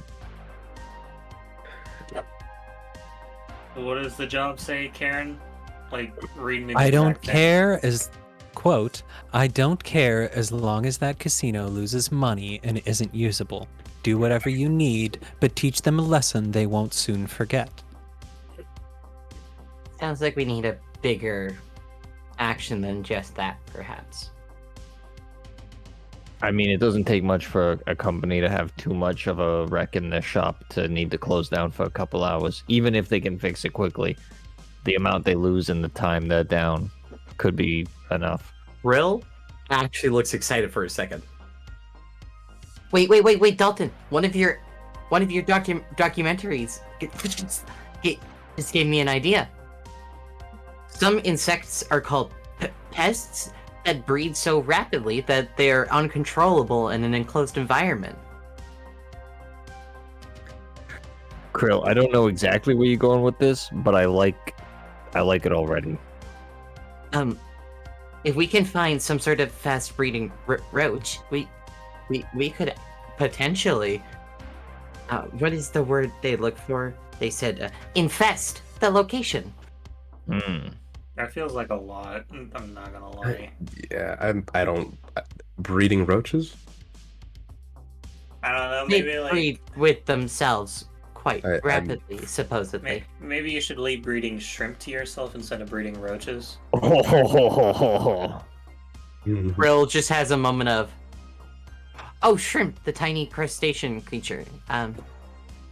Again, I don't follow the connection. Yeah, Troy.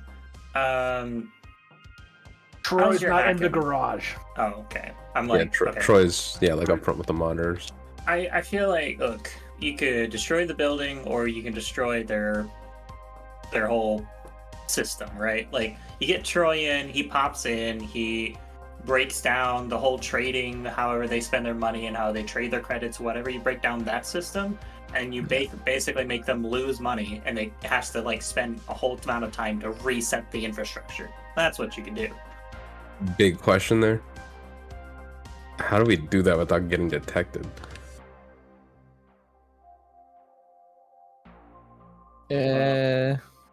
Well, knowing us, we probably can't. That's a bridge we'll cross when we get there. I don't know. Look, Now, my I feel compelled to mention there is the third job, Yeah.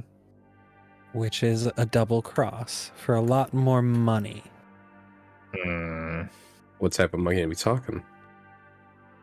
This one is to accept a job from a client under false pretenses, then pick up a synthetic DNA sample, and instead of delivering it to the right person, deliver it somewhere else.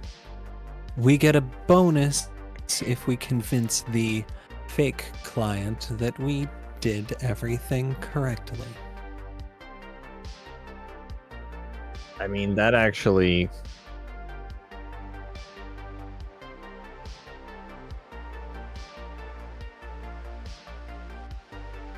That is more in Karen's wheelhouse, and we could actually probably pull that off. I mean, Dibs seems- being the driver. I mean, who else would it be? Hey, that's my guy, Jacob.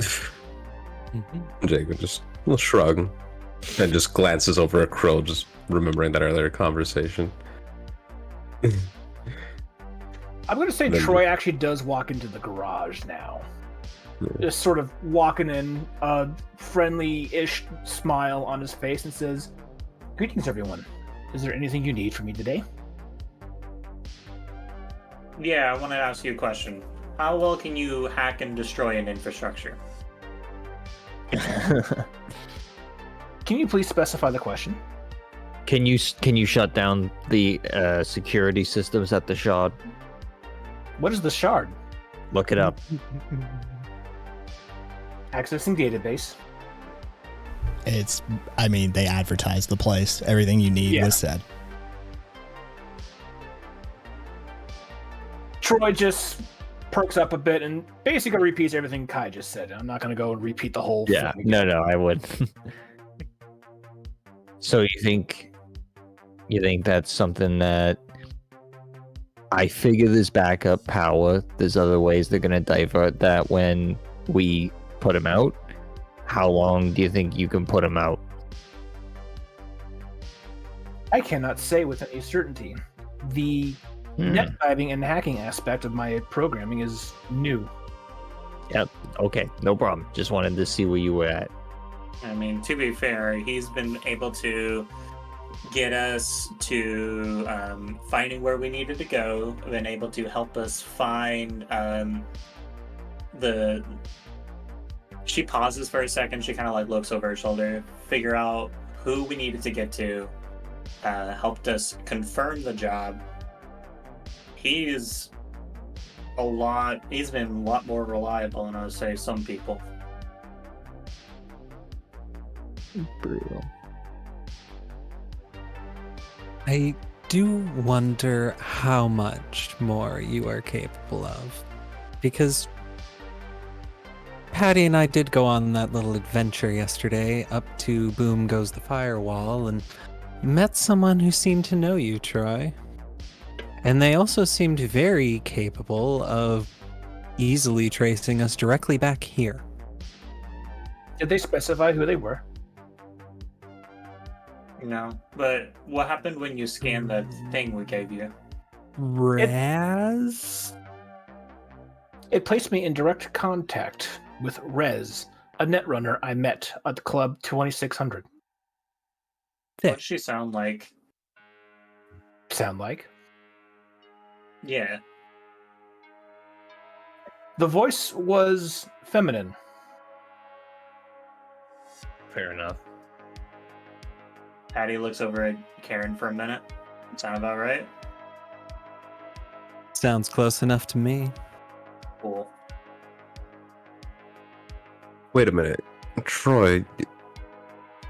Do you think you could call in another one of your favors for that job? I can always attempt to, however, I now owe at least one of them 2 favors. Yeah, we might be careful with those, or else they're just going to be taking Troy away from us piece by piece. Well, if they start trying to take away my friend, they're gonna get shot. Your friend might owe them. We don't know how these people work and what their system of trade value is if they're giving out favors. And the scary My thought is as question.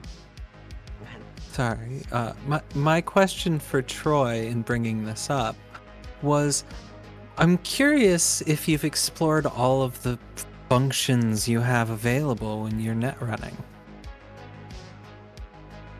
I've only explored 2 functions so far.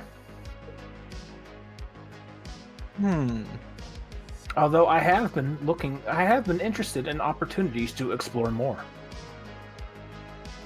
Hey, How many functions you got?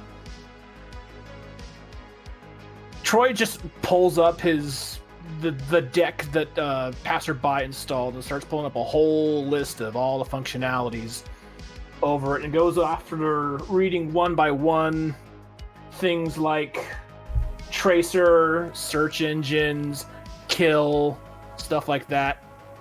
Dalton leans over to Karen. Did he just let someone install all that software in him? Must be somebody he trusts. I'm not saying anything. I trust Troy, seeing as he's our property. Dalton just waiting. Did you say to that see loud reaction. enough? Yeah, I'm doing a notice roll on that one. That's a +2, 5 total, I think. You can notice it all you want. You react how you want to react. -1. Patty is too much staring daggers at Karen to notice. I trust he's gonna. I trust him. But yeah, could his friend have installed spyware?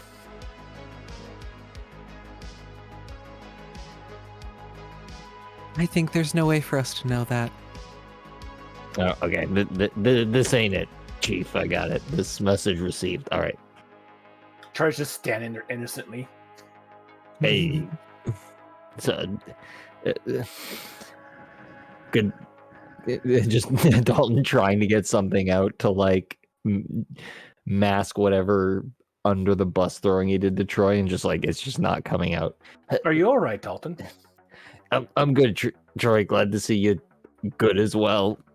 Don't worry about him, Troy. He's just having issues as a taxi driver. They're personal property to us, after all.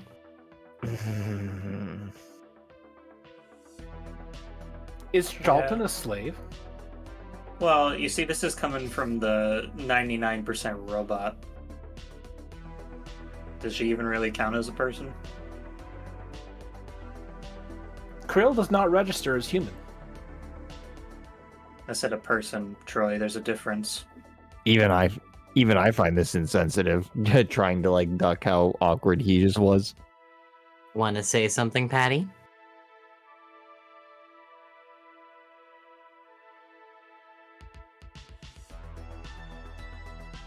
Yeah, but you see, the problem comes is it requires this thing called empathy, and I'm not sure you get it. Oh. I do. I have been also programmed with understand. empathy simulations.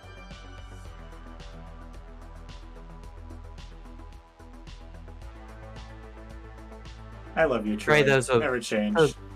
Those will be very helpful, Troy. Thank you.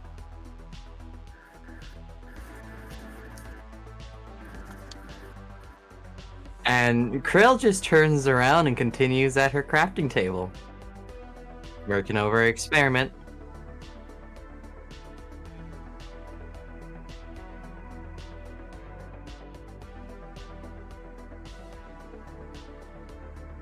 So, the 2 first jobs, any job we take, only removes the 1 job. The other 2 still remain.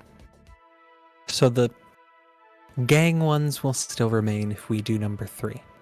Number 3 has a 24-hour time limit on it once we accept, however. Jesus, that's so fucking short. Do we feel like before we even hit the start button, we have an idea of who's gonna do what to get us started in this? I mean, if we do that second job, Troy's definitely gonna have to be our first line of attack. After that, I don't really know what we could do.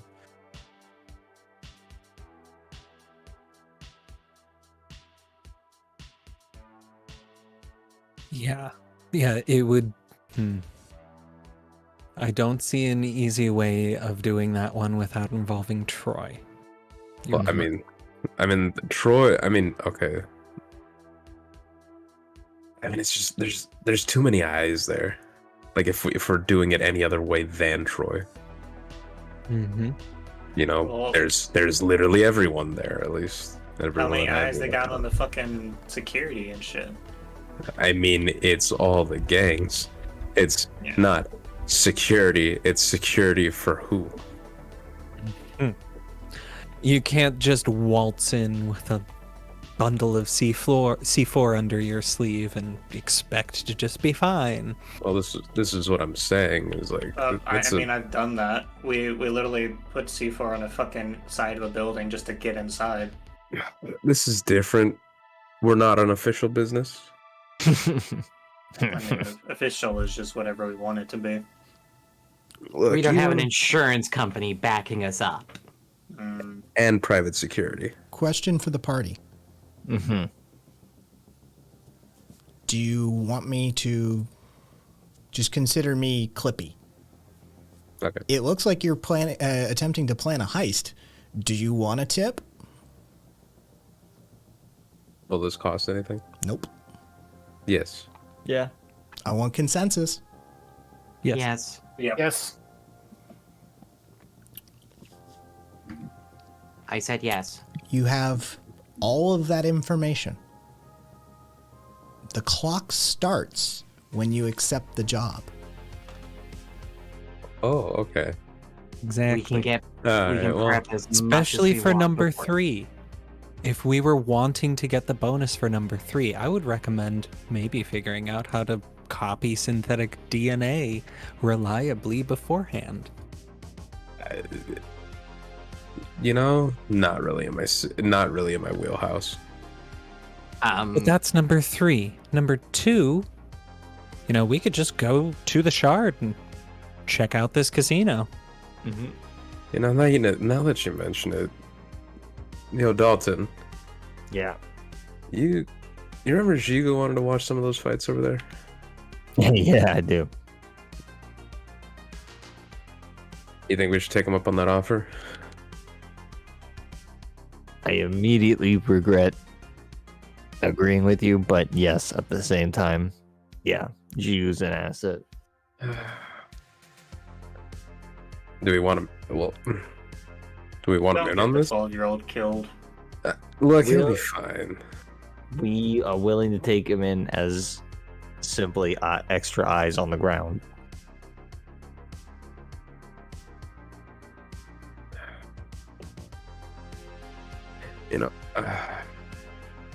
How about this? Me, Dalton, and I don't know, Troy. Me, Dalton, and Troy could hit up the Shard tonight with Jigu, and we could scope things out. Troy could get a feel for their systems on the field, and we can, just scope, see what's going on. Yeah. And you guys could maybe make a bit of an exploration elsewhere, feel out other options. Troy does I am- perk up a little bit and say, I would appreciate the opportunity to test these new abilities. I'm currently working on my own process for creating synthetic materials that would include DNA. While I doubt what I'd be making is anywhere close to what we would be stealing, I might be able to make us a fake within a week. Okay. How much does it cost to get into the shard? It shouldn't be a lot. Maybe just. Alright, I'm just saying we don't have a whole lot of money going around right now, so we gotta be careful. I get that, but it's just like, look, it's to borrow some words from Karen. Consider it an investment. Yeah. Yeah, well, the problem comes is I gotta keep the shit on my back up to date and maintained and taken care of, alright? I can't be spending my pool of fucking money just to burn on to go into the fucking shard. That's why I said me and the boys could go. You don't have to go, Patty. Okay. Yeah. And then, I don't know, if any of us spot a Saxon, maybe we could get some info out of him. Except not at the Shard. I'm not fucking trying to deal with literally every single one of them at the same time. Remember, you're trying to keep a low profile while you're there. Right. You are gathering information. You aren't Yes. trying to stick your head out. Right. Well, Dalton, when are you trying to see the fights? I mean, it's definitely way too far out in advance, but like it's a week from now. But I do have like an intimate knowledge of going there a couple times in my history for fights. It is like 9:45 a.m. Yeah. All We right. got time. Yeah. Like it ain't happening right now. I'm saying if it was like Krill does today though or- check. Krill does check to see if there is a fight tonight though for them while they're having that conversation.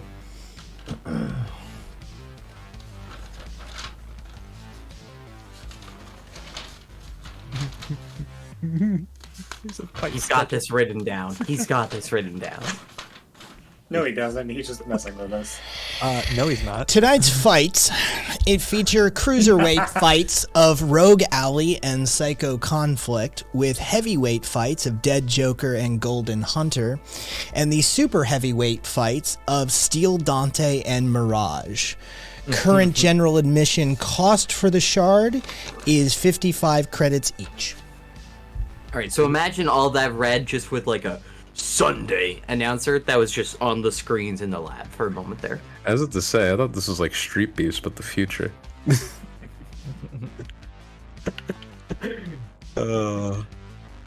Looks like there's a fight tonight, gentlemen.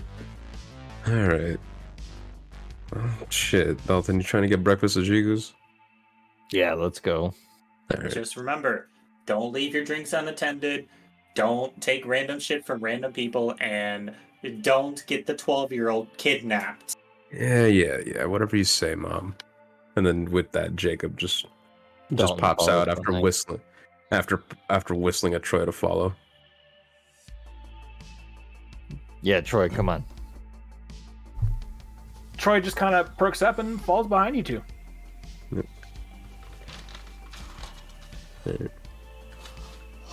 As you walk out into the central courtyard, all three of you give me rolls. I'm scared. Random rolls feel scary. -2. -1, baby. Okay, so as you walk out, there is like a glop of fucking gunk that falls down from the ceiling that hits Jacob and Troy. Dalton, you are standing on the side of these two as they leave, as they walk out, and both of them get hit by some goop, and completely misses you. Oh, that's disgusting. I honestly, I empathize for you guys. Oh, what the fuck is that? Troy, you have any idea? Dalton takes some steps back. Roll for sludge. Yeah. Troy's just gonna wipe some of that off of his head, and he puts the sludge on his tongue to try and get a reading of it. Give me a roll. +3. Oh shit. This is metal particulate with it is metal particulate suspended in a biomatrix of water, some minor electrolytes, a high bacterial load content, and fecal matter. Of course. This appears to be of industrial runoff from the upper levels. That's a way to phrase it. Oh, fuck. And just Jacob just looks at Troy and then looks at the stand, and it's just like that. The high levels of bacteria present in this substance, I recommend that all biological components or all biological beings present wash this stuff off immediately.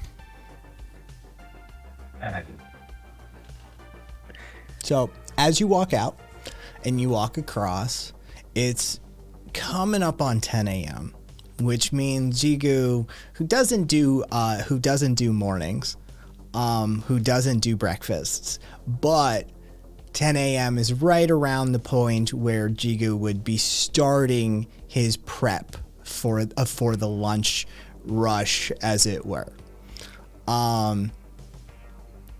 If anybody was putting it together, you'd probably notice that Jigu doesn't have too many customers.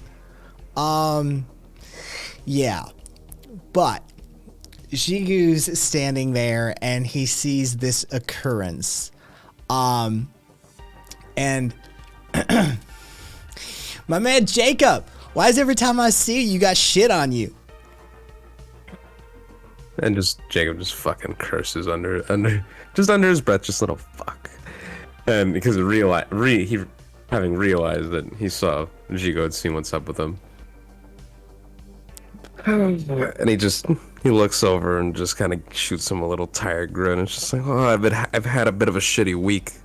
Just yells back at him. Oh, you're filthy, my man. Use the bathroom. You sure you want this in there? Well, I mean, at least this time you're not covered head to toe. All right. And with that, just starts fucking heading over. Dalton, as he passes by, he literally holds up his comms device and fucking right at you, and it's just like hits play. Is it just fucking Troy? It's just Jacob covered to head to toe in his own shit in the corner in the little alcove here, being hosed down by Troy. Them pills hit like fucking crazy. So he looks at you and doesn't really, I mean, as far as Jigu is concerned, you're basically a Troy bot. He's not aware of any of the nuances and story developments that your character has had. So he looks at Dalton and he goes, what can I help you with, my man? Is AJ literally asleep? No, I'm good. Sorry. Just with eyes open. Fucking half out of it. Dalton. Jigu looks at you and says, what can I get you, my man? Just a bowl of noodles, and if you got any more of the real stuff beer, I could use another one of those. It's like 10 fucking a.m., man. I ain't got no noodles, but I can hook you up with a beer at least. Ain't nothing like a crisp one to start the day. Alright. Fucking takes one out. Fucking slides it over to you, and he slides you a glass with it. He's like, you seem like a highfalutin type to me. Hey, cheers to that. Just downs it. So Somewhere in the background, Patty just downs another flask at the same time. So what's up with you and that getting out in there?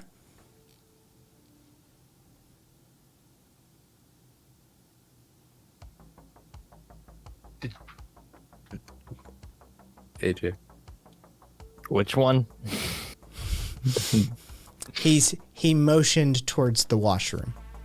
Yeah, because Jacob's currently taking a hoe bath right now. Of course. I mean, Jacob's kind of his own entity, you know? Just constantly finding his own way into his own troubles. Well, I ain't got any noodles for you guys, but, I mean, I can get him a beer, too. Yes. And, while we're on that subject, want a job? I mean, I'm not sure you could afford me, but what you got? We might be interested in hiring you out to help with some of our endeavors. All right, first off, we got to change that language. You don't hire me out for shit. Second, what are these endeavors you speak of? I don't know, Jigu. Just wanted to make you an offer, see if you ever wanted any participation with us. Gotta know the offer before I accept it. Might have been a bit of a bluff. I don't have a lot of bargaining power.